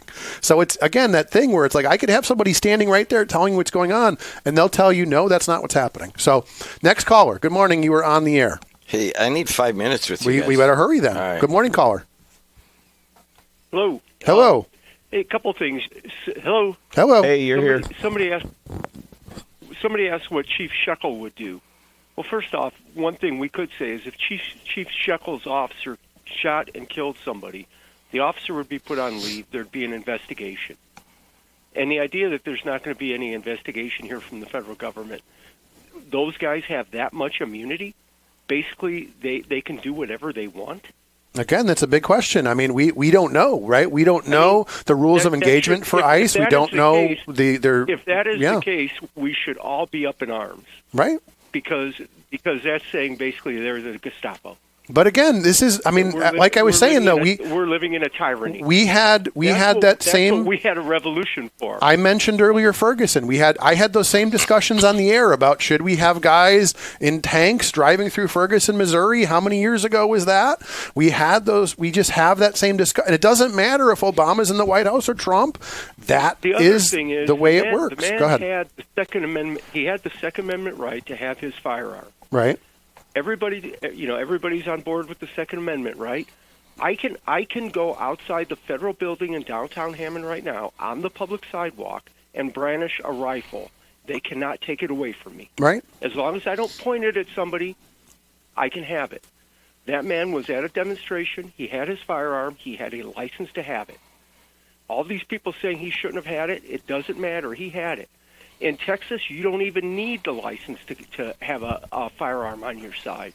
We had that discussion here when we went to constitutional carry here in Indiana, and that was a big discussion about how are the rules of engagement when you have the right to carry a firearm. You're absolutely right.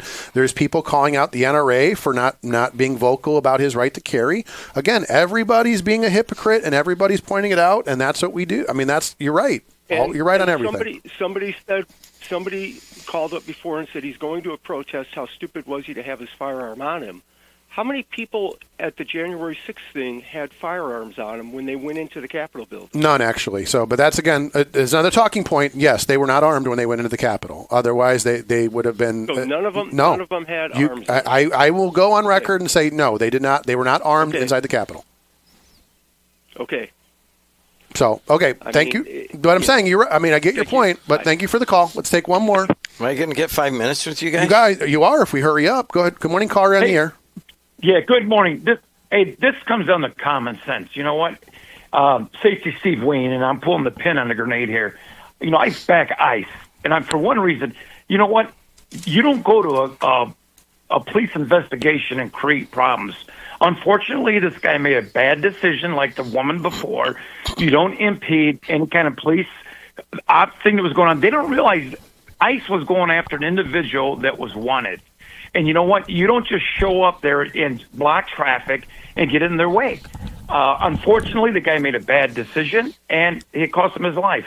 And again, I carry a gun in Arizona. I carry a gun with me everywhere. But you know what?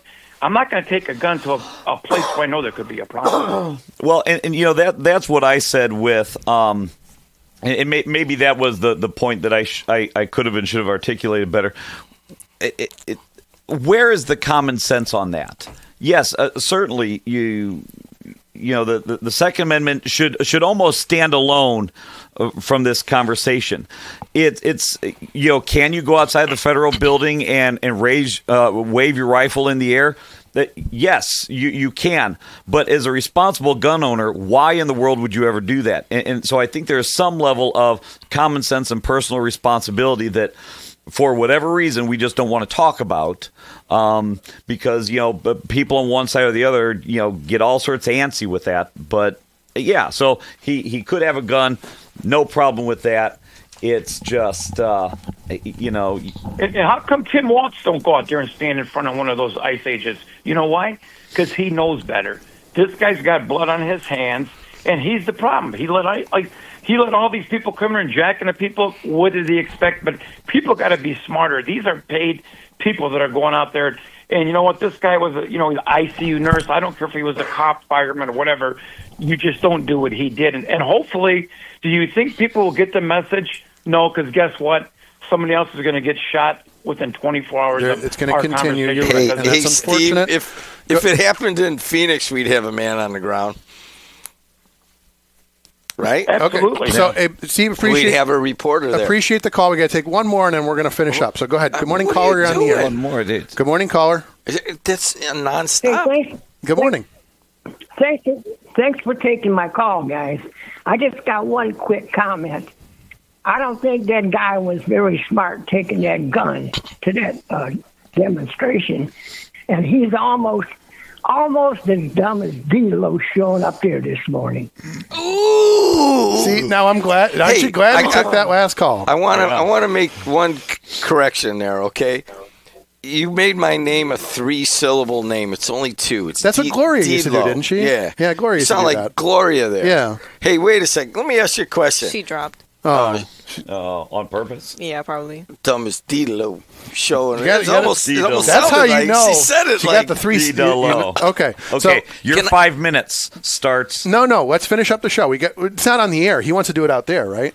You didn't want to do it on the air.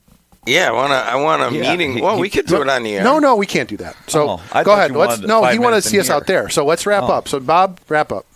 Thoughts? Boom, boom. Yeah, no. Hey, join us Friday for the most talked about show here on WJOB. It is so good 72 hours later, you're still apoplectic The about most it. controversial show on these airwaves coming at you Friday.